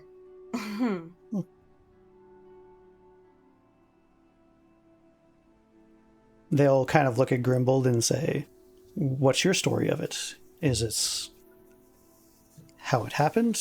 Did you just simply not care for the man?" I just didn't know what I could do. And when he threw the book at me, I just grabbed it and ran. Let's see.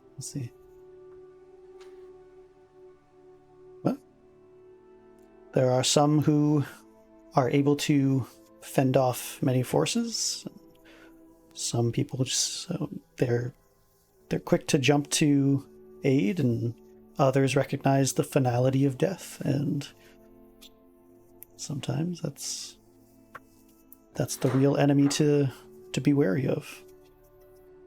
And there are some who are not meant to be here, and it sounds like someone who was meant to be here that they came in the place of, possibly, but I don't know. That's just what it sounded like to me. I, for one, can't wait to get home. Mm-hmm. So sounds like you can go home anytime, Grim. That actually piques the interest of one of the men. Is like, well, what do you mean by that?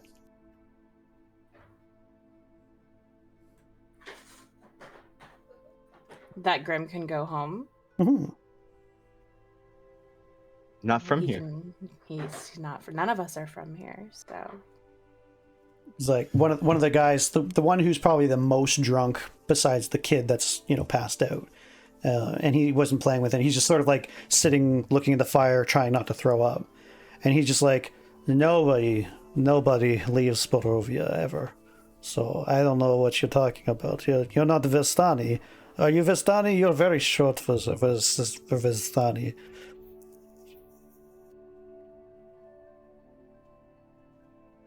Just something Madame Eva said.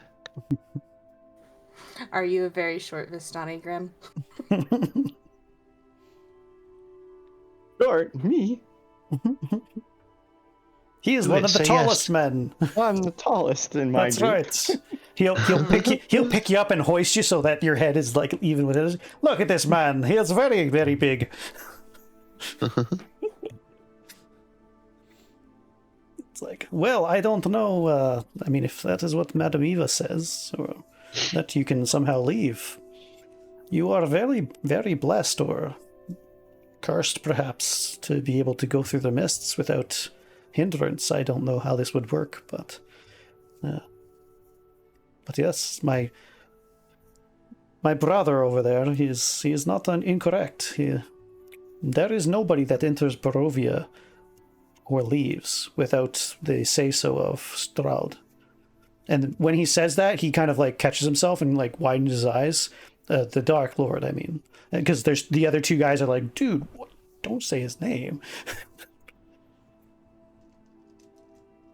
He almost has like a Voldemort kind of air about his name. Lord Voldemort here. All right, yeah. You shall not be.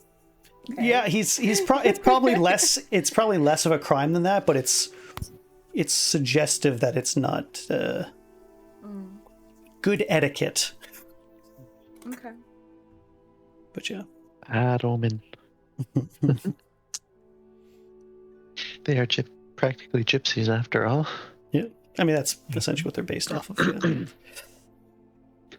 The Romani, more specifically. Gypsies are technically not. It's not really a politically correct right name. Do you think anybody in Barovia cares about anything being politically correct? True. But yeah. Their overlord is literally a vampire. So It's true. Would you? But yes, none of us are from here, and I found my way here through the mist. It sounds like many others on accident. Yes, I was meant to discover what had become of a young man who is supposed to be wed by someone. Unfortunately, he did not make it, and was driven into the mist from there. Well, I must admit it is impressive to see that you fared as well as you did to be here. It sounds like you all came one by one rather than as a group, and that you survived. Hey, yes, it is a day to celebrate. We all met within the mist and decided to work together. Found each other by accident and survived by accident, and You say accident, Yeah. I say fate. By the hand of Helm and by the morning glory, or the evening glory, rather. yeah, that's different. Sure.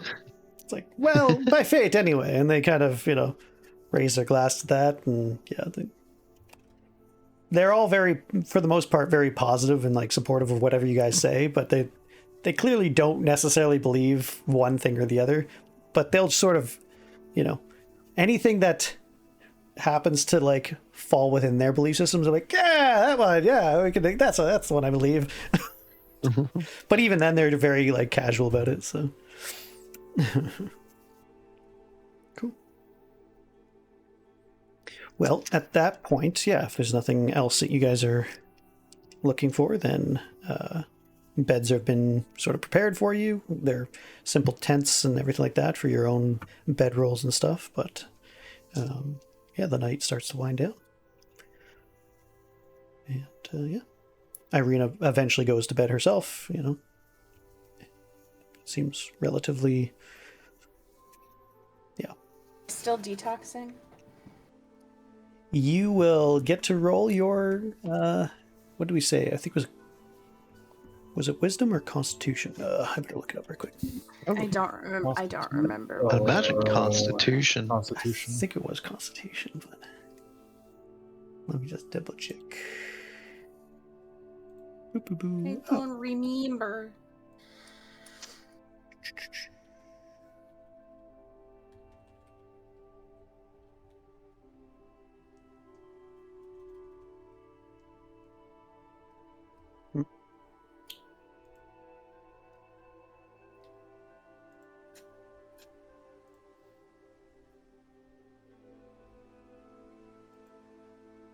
There we go.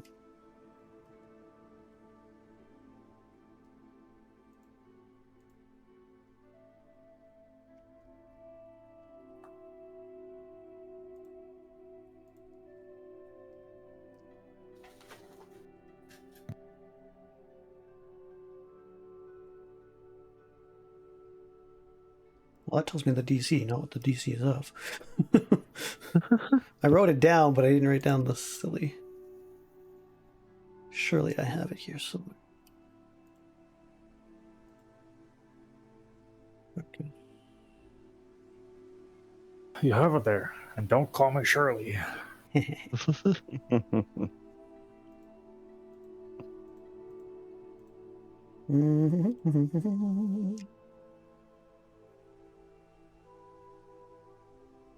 Well, I'm going to go with Constitution because that makes the most sense to me. I mean, yeah, that makes sense. It's from the pies, right? For the pies, yeah. Yeah, Constitution makes sense.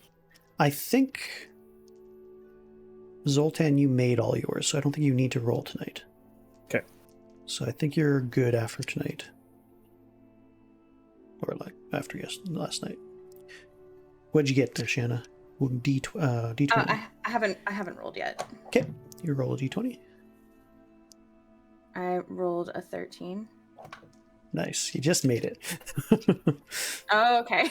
That's good. I thought that was low. I was like, it's low, but like the DC for every time you eat, it adds 2 to the DC. So okay. Yeah. So you did.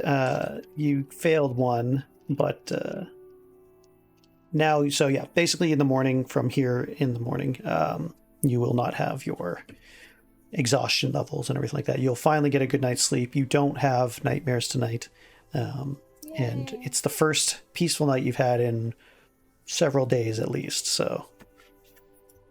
But huzzah! All right. Well, in the morning, people are up very late, so there's a few of the elders that are up quite early, tending fire, getting around, to some of the daily chores and everything like that, taking care of the horses. There are eight draft horses that go to the little river there to get a drink and that sort of thing. And you guys are welcome to breakfast for those who wake up and everything like that. But let's do let's just do a break for the meantime, once I get the rest of things set up. Let's take 10. Does that sound okay? Sounds good. Sure. Yeah, that sounds good. I have to let vodka out and stuff. She's cool. Watching. Let's do 10 or 15. I'm going to mess around a few things anyways. So. When you said you have to let vodka, I'm like, oh, you got to break the seal already. No. No. Just because I had a coffee, I'm like, I got to go with something. Okay, yeah, sure. Something like that. Let's go. She's had enough of my shit already. Not that kind of vodka, although, not opposed either. I thought we were doing that later tonight. You know what? I should DoorDash some wine. I should. There you go. All right. So you guys wake up maybe a little later than usual, somewhere around 9-ish, 9 in the morning. You guys are welcome to have a meal before you leave. It's just as hearty as the night before. probably have like pheasant or something like that, some bread, probably potato-based kind of bread, and some, yeah, so it'll probably be like pheasant stew or something like that for the morning breakfast. Yeah, you guys are welcome to hang out for as long as you want and everything like that. It's about an hour later that another caravan, this one a little bit, just about as colorful but different in style, starts coming up the road, and a bunch of people, just as much as they were last night, not as suspicious, but they're calling out to a friend. One of them says, "Hey, it's Petra," as one of the little boys says, and he runs over, and the guy laughs as he has these little fun little toys or something like that he gives some of the kids. Yeah, the man that's sort of driving the wagon on his... Sorry. It's okay. I was like, oh, yeah. What is that? It threw me off. What happens in this game when you carry us? What happens in this game stays in this game. Where was I? Yeah, so the guy looks very flamboyant looking. He's got very billowy kind of clothes. It's sort of like he's got an outer robe over top of his billowy clothes, a green sort of embroidered sash over which he has a leather belt that's heavily metalled, and some pouches kind of hanging off of it. He also has kind of a bit of a silly looking hat, I suppose. He kind of takes it off, and he's got short black hair, maybe like a bit, it's almost like he's got frosted tips, but it's actually just gray, is the way it kind of looks off, and a kind of nicely trimmed goatee, very, kind of charismatic, dashing kind of guy, but he kind of walks with a cane or something like that. Although he doesn't look like he has a limp, it's just clearly more of a style type of thing. And yeah, he waves people over and sees your group, which is obviously much different than the rest. He's like, we have people from outside of Barovia. Excellent. Welcome. So glad that you found some good company for once. And, they all take it lighthearted and everything like that. And he says, I am Petra. I am a traveling merchant in these parts. I'm known from far and wide. Perhaps I can interest you in some of my wares. Wares? There's already he's basically like thrown off. Where are you from? he's already kind of thrown off like the sort of cloth draping over his cart, and it's already set up almost like he can just pull it out and like drop it down, and there's a huge array of random things that are there. Some of it looks really like sort of just ornate and random and like almost like an antique shop. Others are like very mundane stuff like bowls and pottery and that kind of thing. And there's actually a few weapons and other adventuring gear that's on there as well. Yeah, and so so some of the ladies are already looking through it and seeing what else they might want, and yeah, he's kind of wheeling and dealing, but he's like, come take a look, and he goes to the other side and drops that down whilst everybody else is kind of coming in. So it almost looks like he's got like a fold out setup to his cart kind of thing. So he basically parks down to the trees and everything over here. Does he have anything interesting on him? He's got lots of stuff. Is there anything in particular you're looking for? Nothing off the top of my head. I'm just perusing his wares.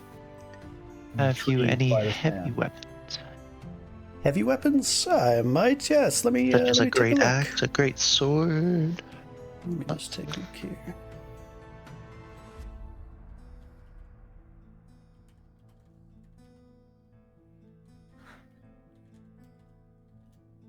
So it was. See what does the dice say? Oh yes, there is a great axe available. No great sword. I typically do prefer a great sword, but I could go for a great axe. How much is it that you wish to part with it for? I believe one of these goes for, I don't know, maybe 40 gold pieces? I believe I might just short. Yeah. Hold on, how short are you? Very. Not gold. Not you, Graham. He goes, I do traffic in things other than material wealth, of course. So. How short are you, Winner? Approximately 9 gold pieces. But I could lend you 9 gold if you need. I could. However, you said you traffic in other things than material. What do you mean by that? Well, things that are not physical, or maybe more than physical. He kind of does this weird little shuffle, kind of looks at Jax and then thinks better of it and looks at anybody else other than Jax because he's freaked out by her fire. My fire's hidden. I'm wearing my... That's true. That's fair enough. You're still dark and scary looking to him. I'm dark and scary to most people. It's fine. Yeah, so he's like,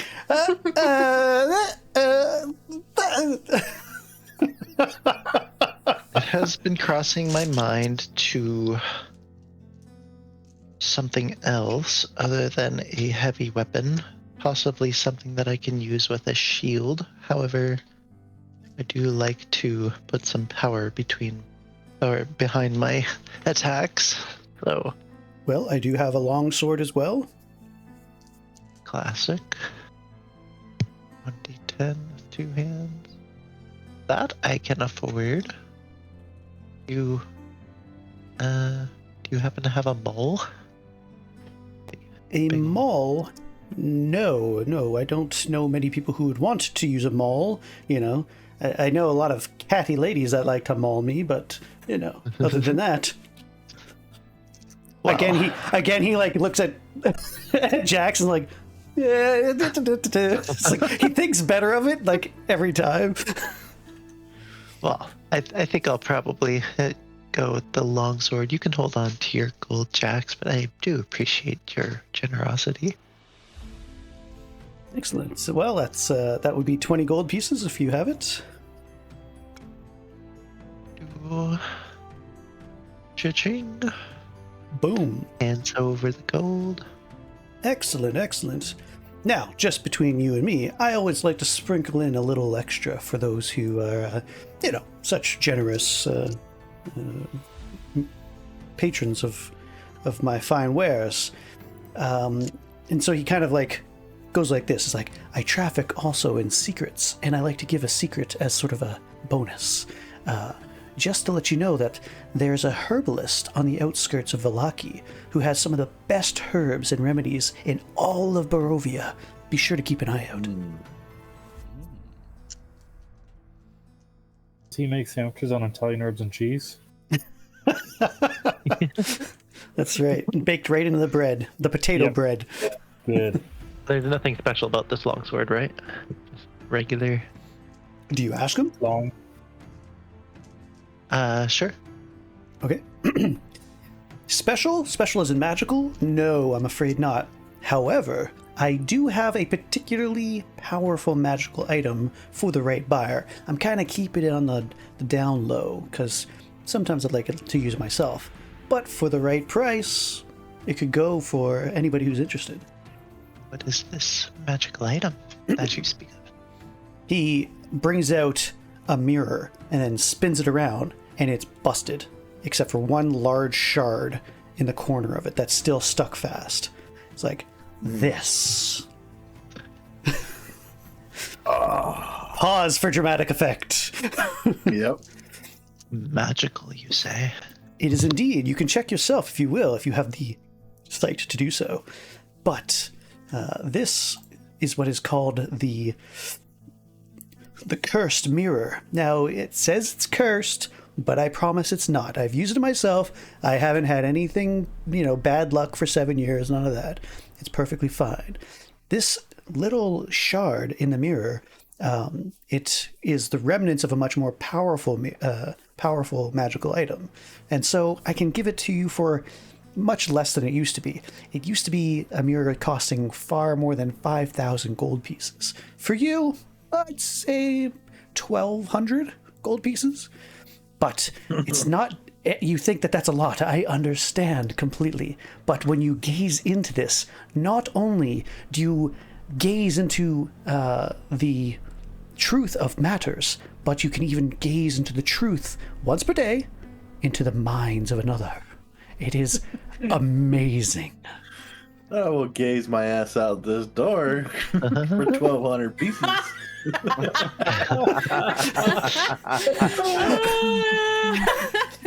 I have heard similar in the past, but believe me, I use it all the time. In fact, for this one time, I will even allow you to hold it and use the magic for yourself. But once. And that will unfortunately exhaust this item. But should you have the means, I have the product that you need. I don't believe we have the means, even if we pooled all of our equipment together to sell. We could be mean to acquire it, though. Yes, well, that would be unhelpful. Let me think about this for a second. I have something that I'm really looking for, and I could be persuaded to make an exchange. I'm looking for a barrel of wine, but it's not just any wine. It is a now defunct Wizards of Wine. And they don't make it anymore, but it was the best one, trust me. It doesn't exist, yet I have heard that somewhere in the lands of Barovia, there is this one barrel left. Sorry, give me a second, I'm trying to remember what it's called.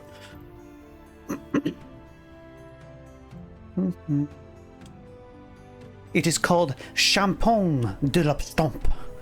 It is normally worth 500 gold pieces back in the day, but since it's so rare now, who knows how much it's worth. And the taste, by the gods, I would taste it one more time for an exchange.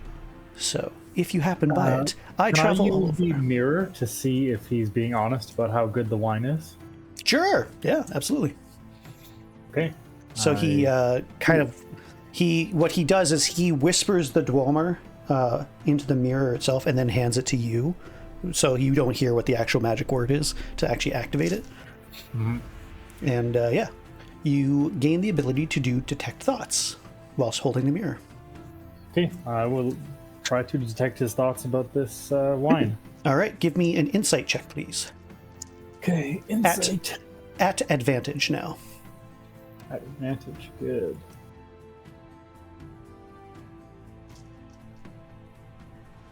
How about a 20? Oh my god. Yeah. Not 20. Yeah, so you not only get a confirmation that it might be probably only worth 500 gold pieces even now. It's probably not worth much more than that, but pretty much everything else is true. He just really, really wants that barrel of wine so that he can sell it outside of Barovia, because apparently this guy is a Vistani himself and he is allowed to leave. And so basically it's like an impossible wine to get, and he thinks he can peddle it somewhere else and get way more than 1,200 for it. Gotcha. So he's pretty confident. Because you rolled a 20, you also get a couple of extra little fleeting thoughts that he's kind of thinking of. One of the things he does say is that he has heard that the Wizard of Wines has been having some trouble as of late, and he's a little concerned about the actual ability to sell wine, as well as thinking about how he might make a profit on the fact that there's very little wine. So he's kind of keeping his hands on the store. And the trafficking in wine, it's one of the major commodities of Barovia, so that's a big issue, he knows. Mm-hmm. And he's also thinking about, for whatever reason, or you just catch a thought of it, about the rumors of the wizard, and that's all you kind of catch. Okay. But yeah. And he puts his hand out, it's like, satisfied? I'm satisfied. You are. Excellent. So, if you do find this Champagne de la Stampe, find me. I travel up and down the roads of Barovia all the time. I'm sure we'll meet again very, very soon. So, you know.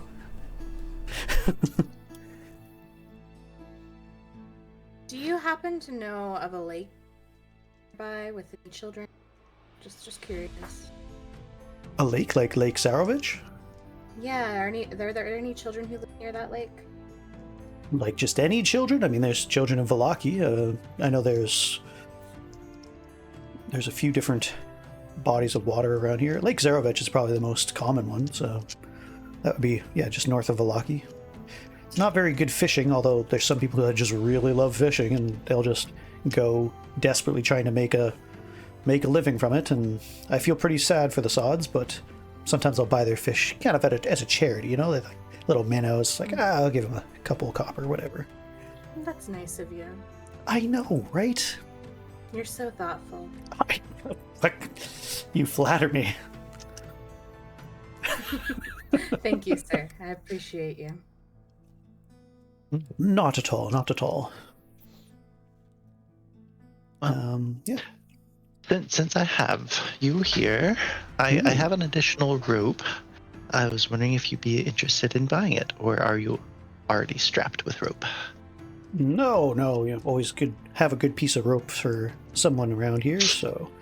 All right, here's a hempen rope. Would you like to buy it for a gold piece? A gold piece. Let me look at this.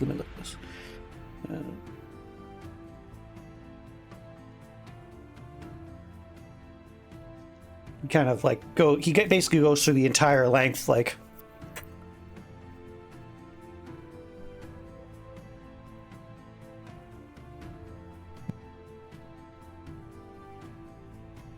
$8 silver. Deal. Excellent. Grabs one of his many belt pouches, counts out 8 silver coins and drops them in your hands. Like, excellent. Pleasure doing business, of course. Indeed. To lose a little bit of weight. Well, you don't want to string the ladies along, so. Or fellas, whatever you're into. The puns, I cannot. I can appreciate them. I love you guys. He starts, taking coin from some ladies selling pottery and some other stuff. He does have some food available. Pot, yes. Selling the pot. The good stuff. The good pots. That's right. He has different herbs and spices as well. Sells a bunch of different things.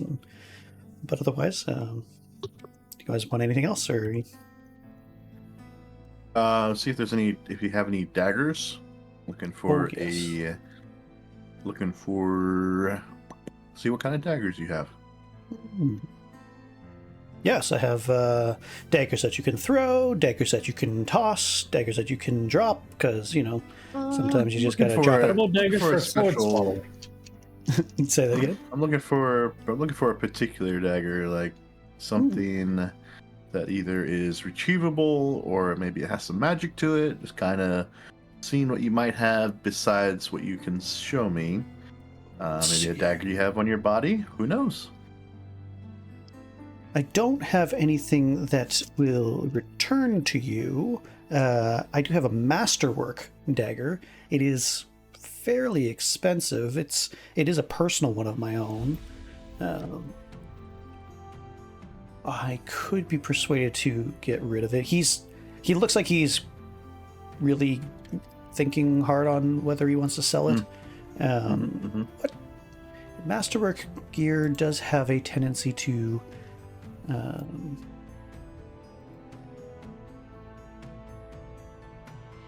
cost quite a bit.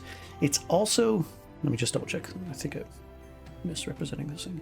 Yeah, it's also silvered, which makes it much more pricey as well. It's clear. It's actually This is the first time that you probably actually see more of an authentic him, where he's not trying to sell something. He's actually like, oh, I really like this dagger.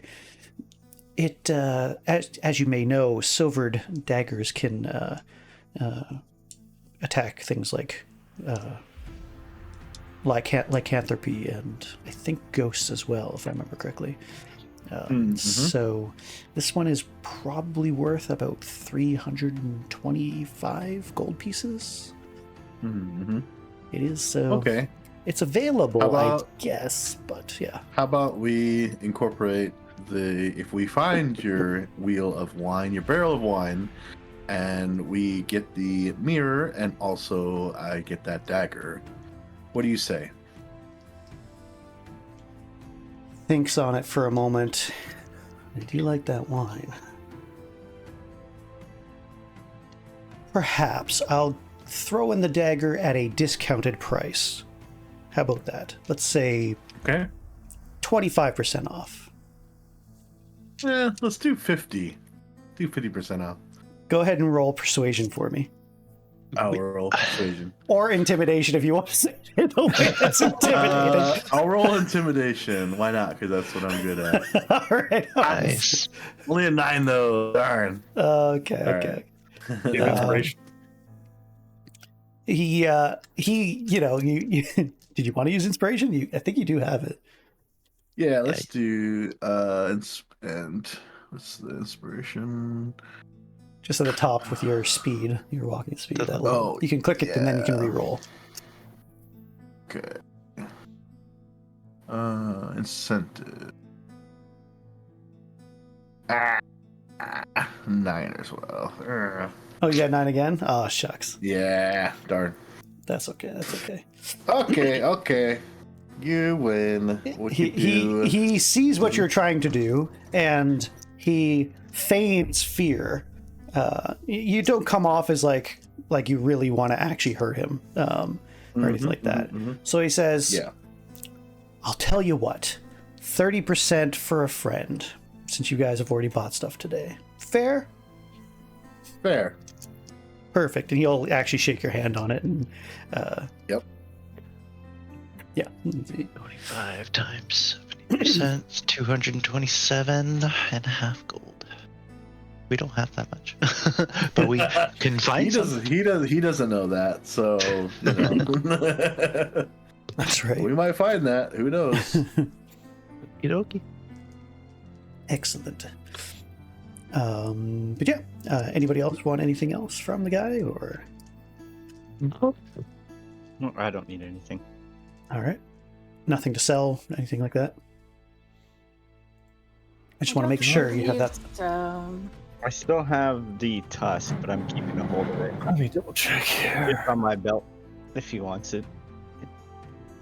The tusk from the Ankheg. Oh, the Ankheg thing.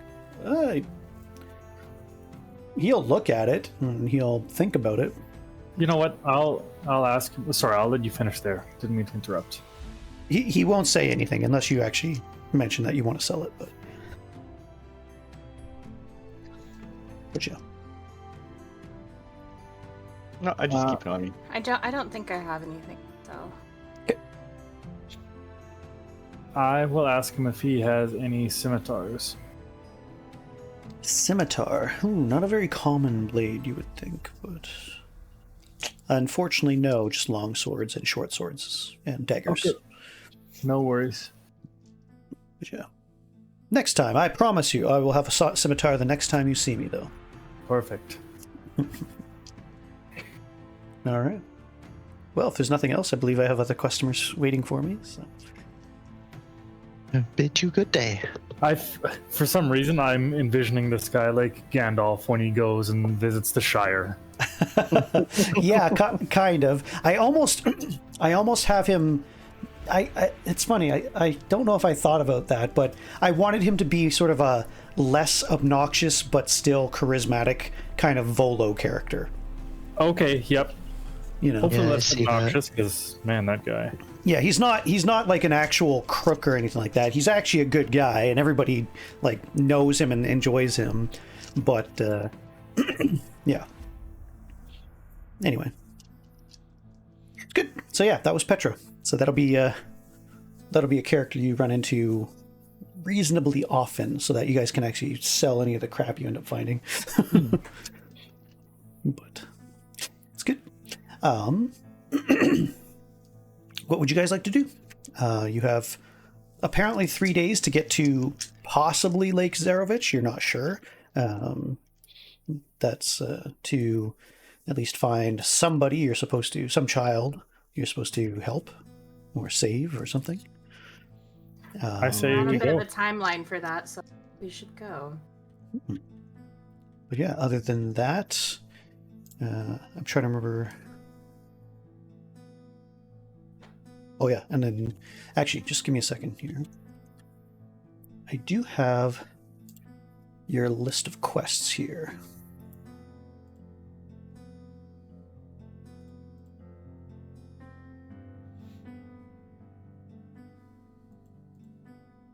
Give me a perception check, by the way. Who is this? Everybody? Everybody. Yeah. I got an 18. Oh, I got an 8. Oh, 8. pink shooting soda. 13. Woo, 6. Woo! I'm not seeing jack shit. Roll tab.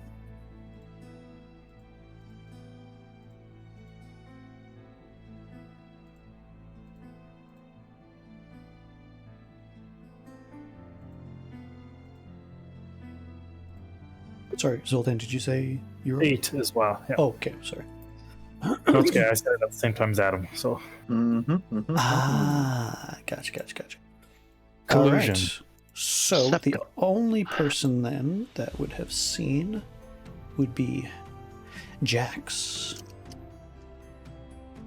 As you guys are sort of preparing whether to leave or to buy and everything like that, you see a telltale raven perched upon the top of the merchant cart, and the raven is just staring at you.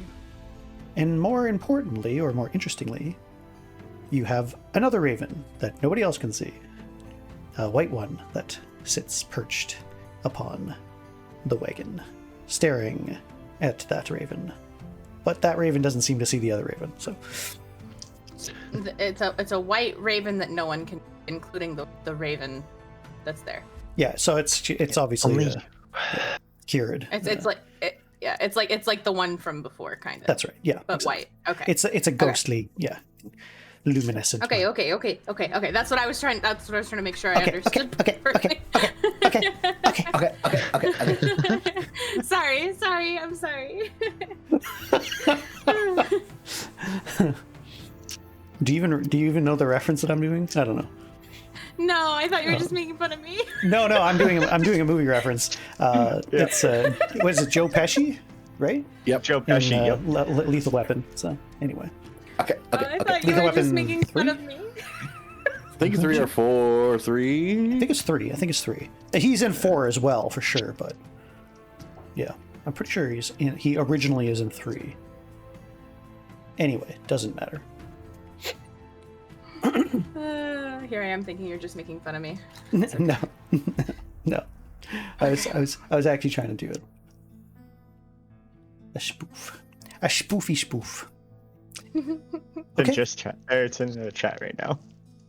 Oh, dude. Yeah, exactly. There you go. Okay. Yeah, I've seen Lethal Weapon, but it's been a long time, so. Yeah, I think it's the second one. Second or third. It's been a long time. Lethal. Actually, that one is the 4th one. That scene's in the 4th one. But anyway, what you guys doing? Let's go to the lake. To Lake Zarovich, which is That's what I'm thinking, at least. basically to go to basically you have to go to Vallaki to get to the lake for the most part. Yeah, we have to go through the west gate, the old bone grinder. As we're leaving, I kind of quietly want to just, talk to the group and let them know that I still think we're being followed by the ravens from the town we originally started in. Shall I smite it? The ravens were here last night. You guys didn't see him. No, I don't think you need to smite it, but the raven is still there. So are we passing pretty close to Castle Ravenloft here, or do we not need to worry about that? Because that west gate is somewhat close to those Ravenloft gates. Yes. Looking at the map, where are we on this map? You're at the Tser Pool Encampment there. So you're basically a third of the way to Vallaki. So you have another quite a ways. So in the bottom right, middle, the first lake, basically. So the way to get to Castle Ravenloft is this way, and you have a path if you want to go back, backtrack east. It's very high up in the mountain. That's overlooking. We're kind of Barovia. going a little bit of the opposite way, though. If we're going to Lake Zarovich, though. Right. Yeah. Yeah. We should just head straight to the bridge. Yeah, if you go north from here, you'll go across the bridge north, and then you'll go past the west gate into the Vallaki area. Yeah, we've only got 3 days to get there, so Let's go. Yeah. So it's going to take at least about basically 2 days to get there. Like 2 days to get to Vallaki itself. Whoever this child is. Yeah. Cool. Let's do it. All right. We gotta do it to him. Do it. Do it. What was I gonna say?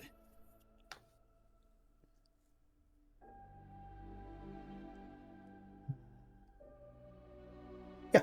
So, you guys get back onto the road. It's an offshoot of the Old Svalich Road.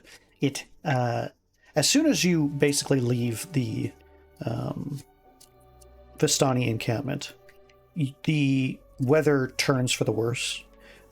It really does look like color slowly bleeds from the land.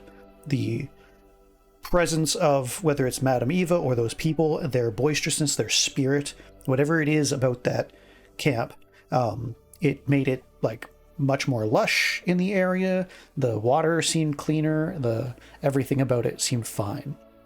And then you start getting along the road, and within probably about 100 yards, things start to get more and more dour. The mist starts encroaching upon you once more, and then it starts to pour rain. It becomes mucky and miserable, and as warm and as well rested as you were the night before, the first time for basically the entire time you've been here, you actually feel like you had a good warm bed and a fine safe rest that just seems to want to bleed from you, just be washed away as if it was nothing more than a light varnish, and you guys slough for the next 4 or 5 hours, just beat down by the rains and the mist, as a dismal day kind of ends up encroaching upon you. Yeah. Just give me a second to do a little rolling here. Rolling.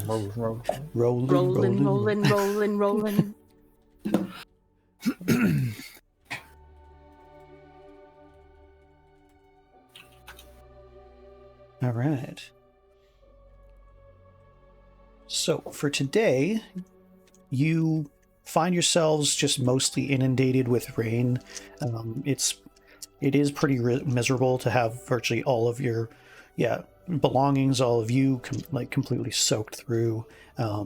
It takes you guys can basically do the better part of 9 hours of driving. Walking. Sorry, I don't know why I said driving. Before you end up getting so I mean it's about 2 hours, maybe not even, to get across that bridge. It's kind of run down and everything like that, but it's clearly well traveled. Very similar to the bridge that you had passed earlier to go from Barovia down past the River Ivlis. And yeah, it's about 4 or 5 hours at least after that before you come upon the West Gate, which is almost an exact carbon copy of the East Gate that you originally entered in when you first came to this land. It's got large high walls that go that span across, and at the fork, just as you kind of see it in the distance, there's a forked road, and it starts to have an incline to the right, and it says Castle Ravenloft. It's much nicer in terms of its art style. It's obviously been well maintained and everything like that. The road itself is actually really nicely maintained, even though it's overgrown and sort of kind of scraggly and, you know, dark, large trees that encroach along the path. It still looks quite nice and maintained. But yeah, you do notice that there's a path going up into the mountains in that direction. So yeah. Which way do you go? I sense evil from Ravenloft. Yeah. You mean it seems like a really nice. I trust my divine sense. I would totally go to this Airbnb. I'm telling you. It's got a great it view of the sounds like valley. a great adventure. I really want to go there. I kind of want to as well, but There's treasure in there. I bet there is. Build up some XP, you know? There you go. But that is not the direction that our quest brings us. We must stay focused. All right. Yeah, let's keep going to the way. So there is just checking something on your characters for a second. Checking for the passives. I would say, yeah, exactly. That's exactly what I'm doing. That's the other reason why I want to go into a wisdom next level, is because those passives go up too. Grimble, decision. your Yes. you have been soaking wet all bloody day, and it sucks, and you're not sure what's going to happen the next day, but this gate, this west gate, seems to be like the nicest, driest place that you've seen in like a good 8 to 9 hours. So just FYI. Okay. Do with that knowledge what you will. I walk up to it and go sit down. All right. Just to get out of the rain for a bit. A Sounds quick good. rest. We are on a time limit. But a short fire to dry. Bad thing. It is getting pretty late in the day at this point, so it's up to you guys if you want to keep going and try and double time it, or Grimbold seems like he's enjoying the not wetness at the A moment. shelter. I'm happy to do whatever the group is to do. So I seem to remember there being an issue last time when we were out past dusk, so it wouldn't hurt to make a camp right now. Well, we survived that issue last time. We can do it again. That is true. But I suppose Consummate arrogance in that statement. It's like, we figured it out last time. We'll be okay. Come on. Hey, oh, hey. Sorry. all right, but we leave at first light. Very first light. All right. Sounds good. If you guys are making camp here, yeah, you definitely have drier. Like it's obviously drier around here. getting firewood, though, is like... You guys can give me a survival roll for that if you want to try and get something, like, warm, but it has been raining all day. Me making fire is not an issue. It's fair. It's not about that there's fire to be made. It's a matter of maintaining a fire with wet wood. Right. So right. I got a 16. 16. I got a 20. All right. Everybody else is... You guys can keep going. Oh my god. I got a 22. Sorry. He just got a 22. What are you talking about? I was trying to decide if an 18 DC was too hard, and I was like, oh, maybe it'll be a 16. And then you said 16. I'm like, maybe I should go with 18. And then 20. I'm like, maybe I should make it a 22. Fine, you get wood. Okay, God. Rain, snow, ice. We got this. We're fine. No, you're good. You're good. Yeah. So you guys managed to find, along the wall, there's like part of the wall is like fallen down or whatever, and it's just happened to make like this kind of overhang or whatever, where some of the wood and the dry tinder that you can find is under there. So no troubles. You get a fire going. You're cozy underneath the actual gate itself. Fire made. No troubles. So will there be any watches tonight? I can take the first watch. Okay. I'll take the last watch. Sounds good. I'll take somewhere in the middle. It's hard to watch when you can't see over the grass. Damn you, Zoltan. Slaps him. Yeah, they are low to reach. You have to... I knew what I did there. I knew what I did there.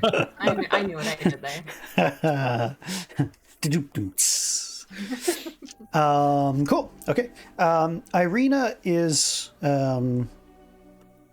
pretty somber. She has been all day.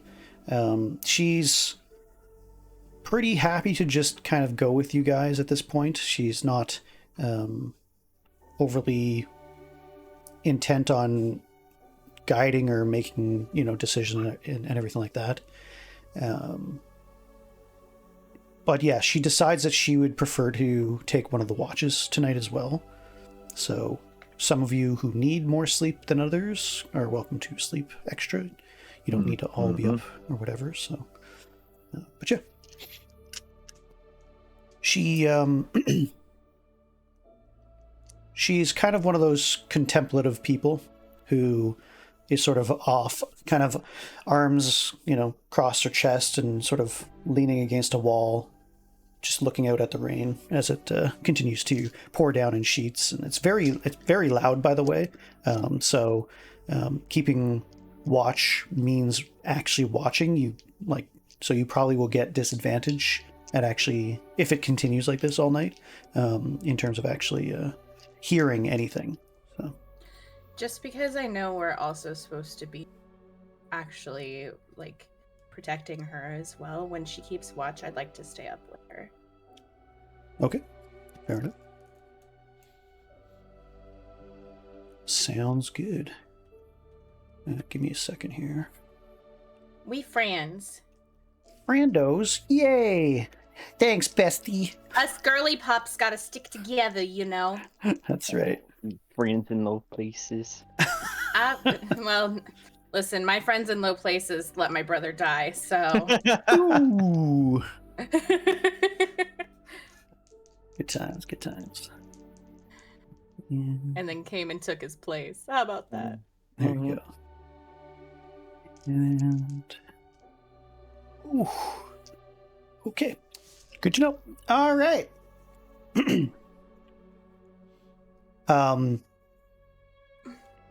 Does anybody want to do anything for the rest of the night or anything like that, or do you want to just proceed with shifts?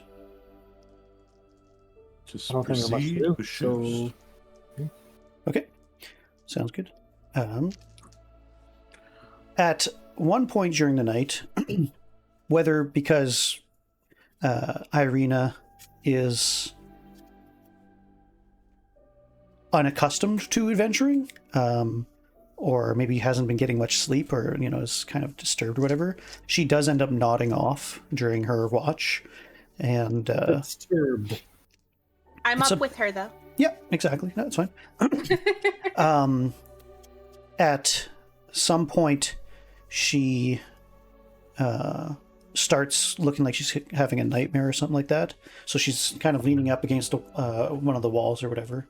And she sort of like twitches a little bit. And then she suddenly bolts upright, screaming, "Sergey!"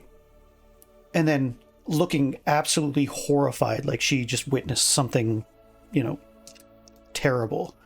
And she like is kind of breathing heavily and eyes wide. And then she finally realizes what, where she is and everything like that. And she looks kind of confused. Does this wake anybody else up, or? I will say... Obviously it would get my attention, but... It wakes everybody up. She, like, it's a blood-curdling scream. Like, you rolled, like, a 1 for her to be quiet. Okay. So, all right. Everybody hears that. Like, you are all for sure awake because of how loud she screams. And she looks around, and not only is she confused, but she realizes that she's the reason you guys woke up, and looks a bit embarrassed as well. Mm-hmm. Are you okay? What's wrong? What happened? She kind of like grabs at her head and, kind of wipes her brow of sweat and, just is trying to like collect herself, take a deep breath, and she's like, I've been seeing things. I see myself, but I'm not myself in the mirror. And then there's a man. I see him die. I see Strahd. He's not. He's different, but the same. It's confusing. I don't know. You yelled Sergey? Does that name sound familiar? She looks up at you, like, as you say it, like, as if like recollection is like, I know of no Sergey, but I do. I'm sorry. I don't understand. It's just, she starts to kind of, she turns and starts to like weep a little bit, trying to hide her tears. And it seems like she's actually pretty scared of whatever just happened to her. So.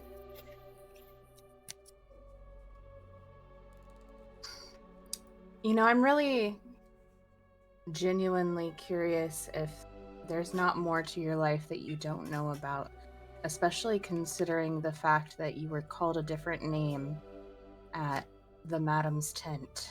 So... Tatiana, she says. I hate to say it, but when she spoke it, I almost just responded as if that's who I was. I don't know what it means. I hate her that she said such a thing. To say that I was fated for something, but all I can think now is that I want to return to her and demand of her more answers to my questions. Who is Tatiana? Why am I dreaming these things? I don't understand why Strahd desires me so. It makes no sense. I am nobody.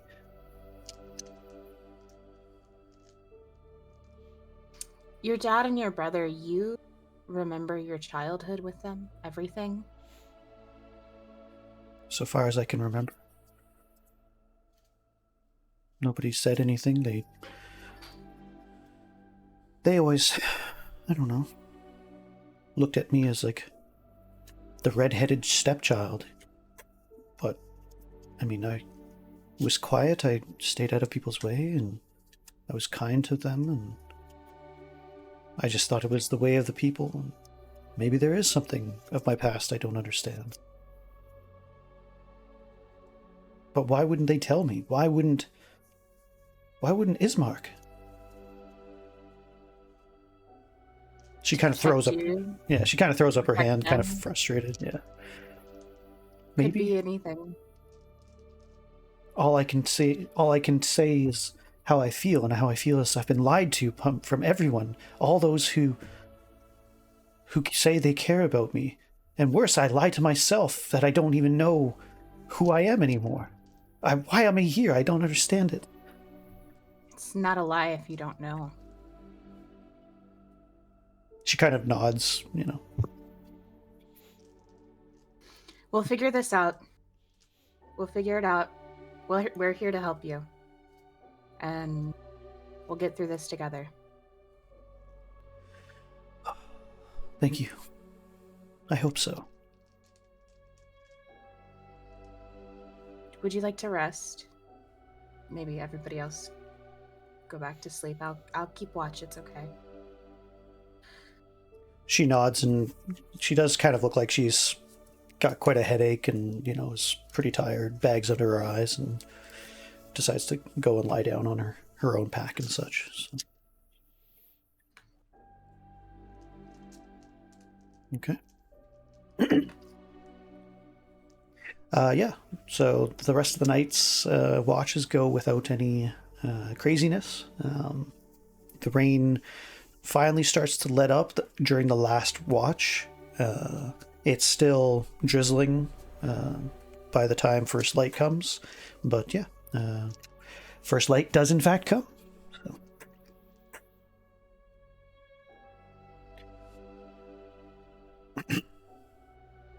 And I suppose you guys will get on your way. Want to do anything before you leave? Yeah, I think it's time to go. We've been hanging out here for too long, so we should just get out. It's still kind of dark. I'm making breakfast.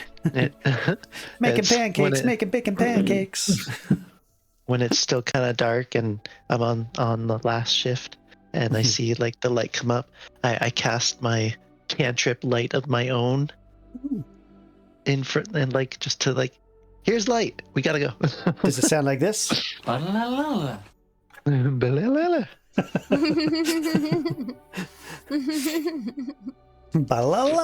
That's what it sounds like when I cast light. Ba-la-la-la.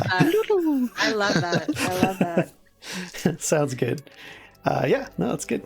So you have a good source of reasonable light. Your light, as you may or may not realize, is definitely not what it normally would look like. It has more of a ghostly, pale hue, and it's somewhat reminiscent of moonlight, but even then it is kind of punctuated by kind of skeletal hands or a skull that kind of pops out of the light for just the briefest of seconds. And for those who don't really look, I mean, you wouldn't notice it, but you notice it because it's right on your person, and you know what your magic tends to be like, divine or otherwise. Okay. Yep. So you guys get on through the day. About midday, you guys stop just for your own, just break on the length of time. You, based on your map, which I realize I gave you the wrong map, which annoys me, but there is a windmill. It does not say Old Bone Grinder. There's just a windmill on a map there. And you are just south of the fork in the road there. When up in the distance you hear the hurried and panicked voices of several men. Perception. Sure.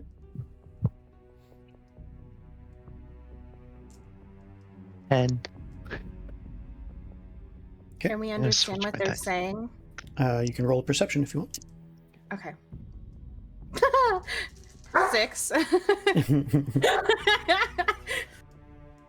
I would imagine if we roll below our passive, it'd probably default to the passive, maybe.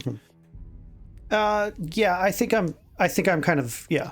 It's because you guys are, so here's the way that I tend to do passives.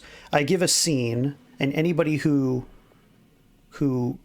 can pass the passive, essentially, which was a 10, they can hear something. If you want to hear more than something specific, then the voices that are kind of clashing over each other and your focus, then you try and actively are listening now to hear something specific, then you have to roll. Fair. And so the roll isn't that you don't hear it anymore, it's just that you hear something specific or you don't. So, yeah, anyway. You said 20? Mm-hmm. Yeah, so you hear several voices kind of clashing over each other, but are able to make out what they say for sure. One of them says, I swear they were just with us like 10 minutes ago. How could you let them out of your sight? Oh my god, my wife is going to kill me. Basically, you hear three voices kind of talking over each other like that. There seems to be someone missing, or maybe a kid running away. Possibly. What do you guys want to do about it? They haven't seen, so it's somewhere down, so the path kind of winds and stuff like that. So you haven't seen anybody yet, but you can hear them, probably about 100 yards away, or maybe around the next bend. Sounds like a personal problem. We got places to be. I'm just kidding. I'm just kidding. Sucks to suck. It's like... I'm joking. All right. Let's go walk over there and talk to them. Okay. Yeah, so you guys kind of round the bend eventually, and you guys are okay with that? Oh yeah. Yeah, you guys end up like almost crashing into these three men. They look a little different than Barovians, at least the ones from the village of Barovia. They look like they have slightly nicer clothing. They're still pretty dour and pale looking, but they have sort of a distinct sort of cut of their jaw, that makes them look like they might be from like a different county or country or something. It's kind of hard to describe, I suppose, but yeah, it's the difference between islanders and mainlanders almost, type of things. These would be the mainlanders or the city folk kind of thing. And they jump in surprise to see a band not only of adventurers, but adventurers of very strange demeanors, and not of Barovians. Like, oh, have you seen two children? Have you seen them? The one guy in the back is like looking at the elf, like really freaked out, like maybe he's the bad guy, kind of thing. But I kind of glance at Grim, and I'm like, aside from him, no children. Hey. Like, please, we lost our sons. Well, our sons, and that's his uncle. They were with us camping. We were going to be going to visit somebody anyway. Never mind who. But they seem to be missing. Could you help us look for them? We're not too sure where they might be. Absolutely. Sure. Yeah. Excellent. Okay, so you haven't seen any children coming up from this place, have you? We haven't seen any children, no. Okay. We haven't seen any. Only the rain. That's all we've seen. They kind of looked like they look to each other, kind of freaked out, and they basically say, "Well, we could visit the." It's like, wow. They're kind of like wrestling with the concept. It's like you're not really supposed to go to the windmill. The ladies there, they won't sell to us if we keep pestering them. It's like, and then the one guy who seems to be the most like caring of the fathers and uncle says, "Damn them! If they've seen our children, they're gonna help." And the other two basically shrug. It's like, the ladies of the windmill, they bake pies and, you know, sell to us in town, and everybody loves them. So, and I can see why, you know, they may know where my children are, but I was hoping that they would have come past this way rather than, you know, bother them, because they can be testy. But if you're willing to see, if you're willing to see them, you know, you're strangers to them, and they might not be so annoyed at you. He is true that if we, you know, if we happen to, he kind of wrings his hand. If we upset them, then they won't sell us their wares, and it is a staple of our diet. So, would you go and see them? Yes. Yep. Ladies, windmill, pie. Let's go. Sounds good. Jax rolls her eyes. How long of a how many days walk here as it is to Vallaki? We must reach Lake Zarovich in time. About a day's walk from here. We're already down a day. Is there any shortcut from the windmill to Vallaki? Good question. I don't know. Let's find out. Not one that we've traveled, no. The safest way to travel is on the road. In theory, you could cross the hills and the forest, and that would be possibly faster, but it would be much more dangerous. Well, if we lose time, it may be an option that we may have to take, but I suppose we can assist in finding your little ones. Good. Thank you. Well, we'll travel with you up until the fork in the road. We don't really want to bother these ladies, but if you could ask them, we'll continue searching the area in any case. Maybe they got into the woods. We'll stick together and look that way.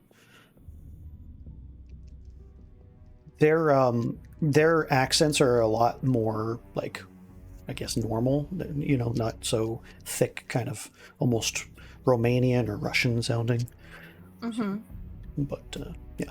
The people in the village of Barovia have that as well. It's not just the Vistani. The Vistani are, yeah, they're fairly similar to the same accent, I suppose, as Barovia. They're probably a different dialect, I guess. So the untrained ear might not see much of a difference, but it's also the way in which they present themselves, and the culture is very different on top of the language, like the minor linguistics. You mentioned these women bake pies. Would one possibly be known as Granny?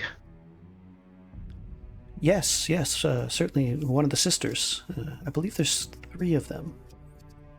Although Granny is the one certainly that we've seen from time to time. We know that she visits Barovia the most. Yes, we've met her. Oh, you have? Well, I mean, perhaps, you know, it'll be well for you to see her again then. Perhaps.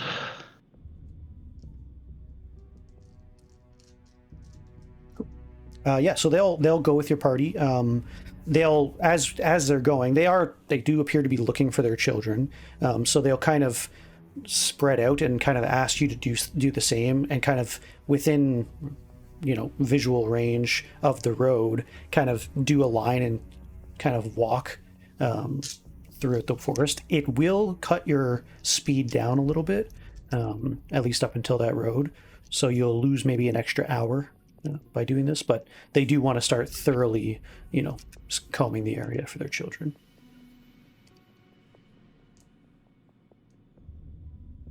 Okay. Give me a second here.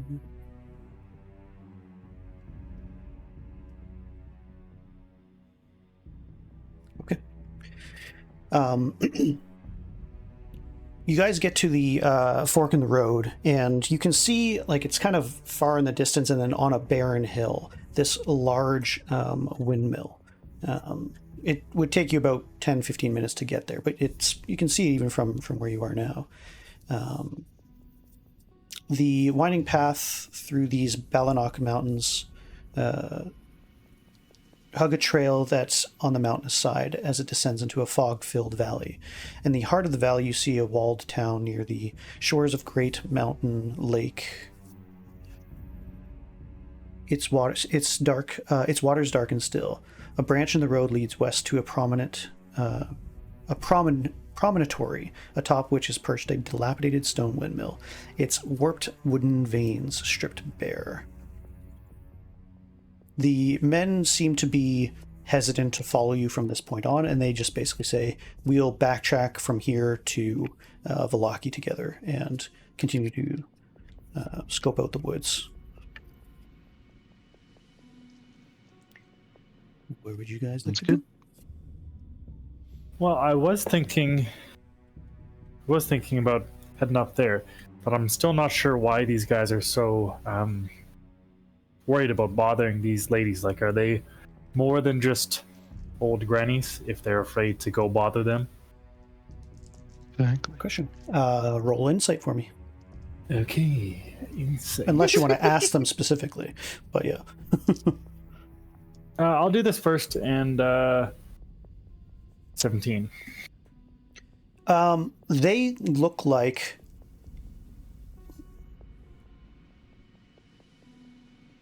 they don't look afraid of the women themselves. What they're afraid of, most likely, what you feel like you catch, is that they don't want to be without their dream pastries. And so basically you get, They're I guess, addicts. Exactly. So basically they don't want to piss off the drug dealer kind of thing. Okay. Because it's actually a really hot commodity. And so if you keep pissing them off, then they might withhold that drug. And as at least Shanna has experienced, and you actually, it sucks if you don't have your fix. So, so yeah, that seems to be the most likely cause. You don't get the sense that like these are evil women necessarily, but yeah, they may be vindictive if pestered, or at least that's what these guys believe. Sounds good. Too bad I used that mirror already today. Well, you don't have it anymore, but yeah. I know. I was gonna say it's a new day technically, so That's true, yeah. Let's see here. Actually, now that I see this,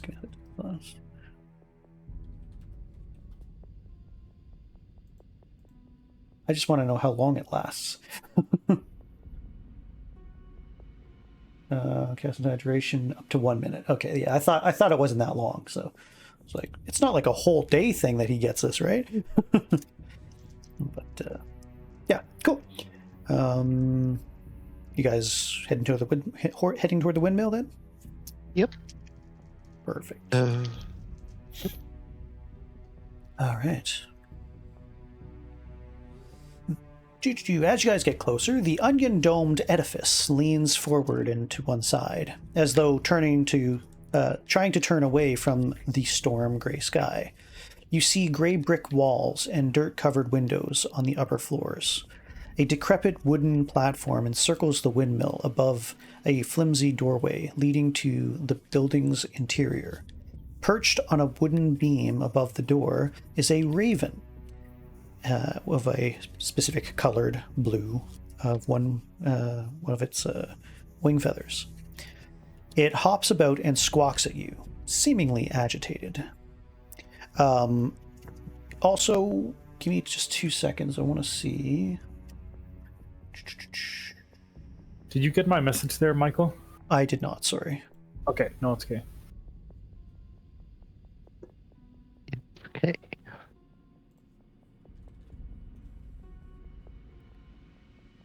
I'm just Okay, checking. cool. Thank you. Yep. One, if I remember correctly, everybody give me an intelligence check right quick. Intellect. Rub Not those much. brain cells together, everybody. Wet brain cells. I don't my have brain any is of those. smooth. And Those mine. 7. Inside. All right.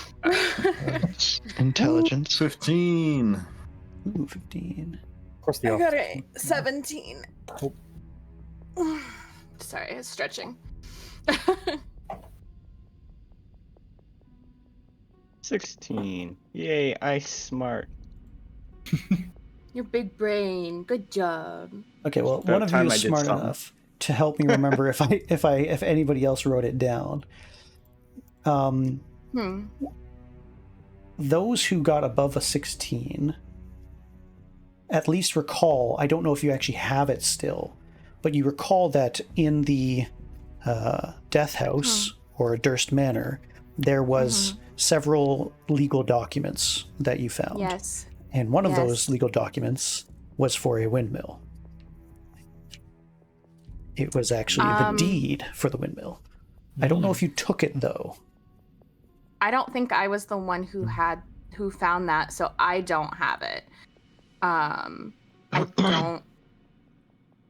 don't know. I don't see it in anybody's inventory or description. I'm doing a very brief look. So I've tried to be really good about putting the stuff that I've been given or found in my inventory. I know sometimes I've tried to. Doesn't mean I've always done a good job of it, but I've tried to. Yeah, I only have my book in the ring and the tusk, so definitely not me that picked it up. Okay, fair Unless enough. I forgot. I'm going to roll a dice because I just really don't remember. I thought I was like 95% that somebody had picked it up, but I'd have to go back and see in the actual videos. For now, I'm going to roll the dice. If you get a 18 or higher, you have the actual deed. I'll let whoever wants it have it. So. Oh my god. I actually got an 18. That's hilarious. So yes, you do have in your possession the deed for this place. So technically speaking, you own this windmill. Because we stole the deed? Pretty much, yeah. Ooh. Excellent. All right. Well, So it used to belong to the Durst family? I think Zoltan would be the best person to have that deed. Sure. Okay. Fair enough. And yeah, so basically... I do have a scroll with the Durst and other deeds in my inventory. That might be what that is. I knew somebody had it. I knew somebody had it. That might be what that is. Yeah, so... Okay. I just have it. It says other deeds is what it says. That's right. That's exactly what that is. Yeah, so... Yeah, I knew. I like told you. I know I told somebody to write it down. That somebody had to have had it because I was like, I'm pretty sure you still had it. But it doesn't specify is what it is. It says scroll with Durst and other deeds. Right. Yeah. So that's what this is. So. Okay, because I don't think you told us at the time what it was. Oh, I thought I did, but you. You might have, because there's a letter. There was a letter in it saying, "I bequeath to you." I had the letter too. One letter from the Durst from Strahd. Yeah. To the Durst from Strahd. Scroll with Durst from other deeds. One letter to Demov. However you said his name. Sure. Yeah. Diamov was the brother of Mr. Durst. Yeah, and he wrote the letter saying, take care of my kids. I also give you the land for Durst Manor and the old mill. So. Yep, I've got all those. Awesome. Cool. So essentially, you guys are looking at this windmill, and there's a freaky bird on there, and the bird actually, for some strange reason, flies down and swoops and pecks at your hair, Lunaris. What bird? Just there's a little raven with a blue feather that's kind of been following you. It swoops down and kind of pecks at you, like very briefly, kind of does a flyby, and then flies back up to the windmill. I want to do an insight check on the bird. Sure, do it. Yeah, you can. I'll let you do an insight right quick. 22. It's saying, "Get the fuck out of here." Or it's at least saying, like, this is, yeah. So far as you can tell, it seemed like a warning. What? And with that ominous, perhaps portentous, or perhaps just entertaining note, I think that's pretty much what I have planned for today. So hopefully that'll be Thank you, Michael. That was fun. sufficient. Yeah. That was really fun. That So was good. Hooray! next week we'll pick up with the windmill and see Mm-hmm. what we can do. Cool.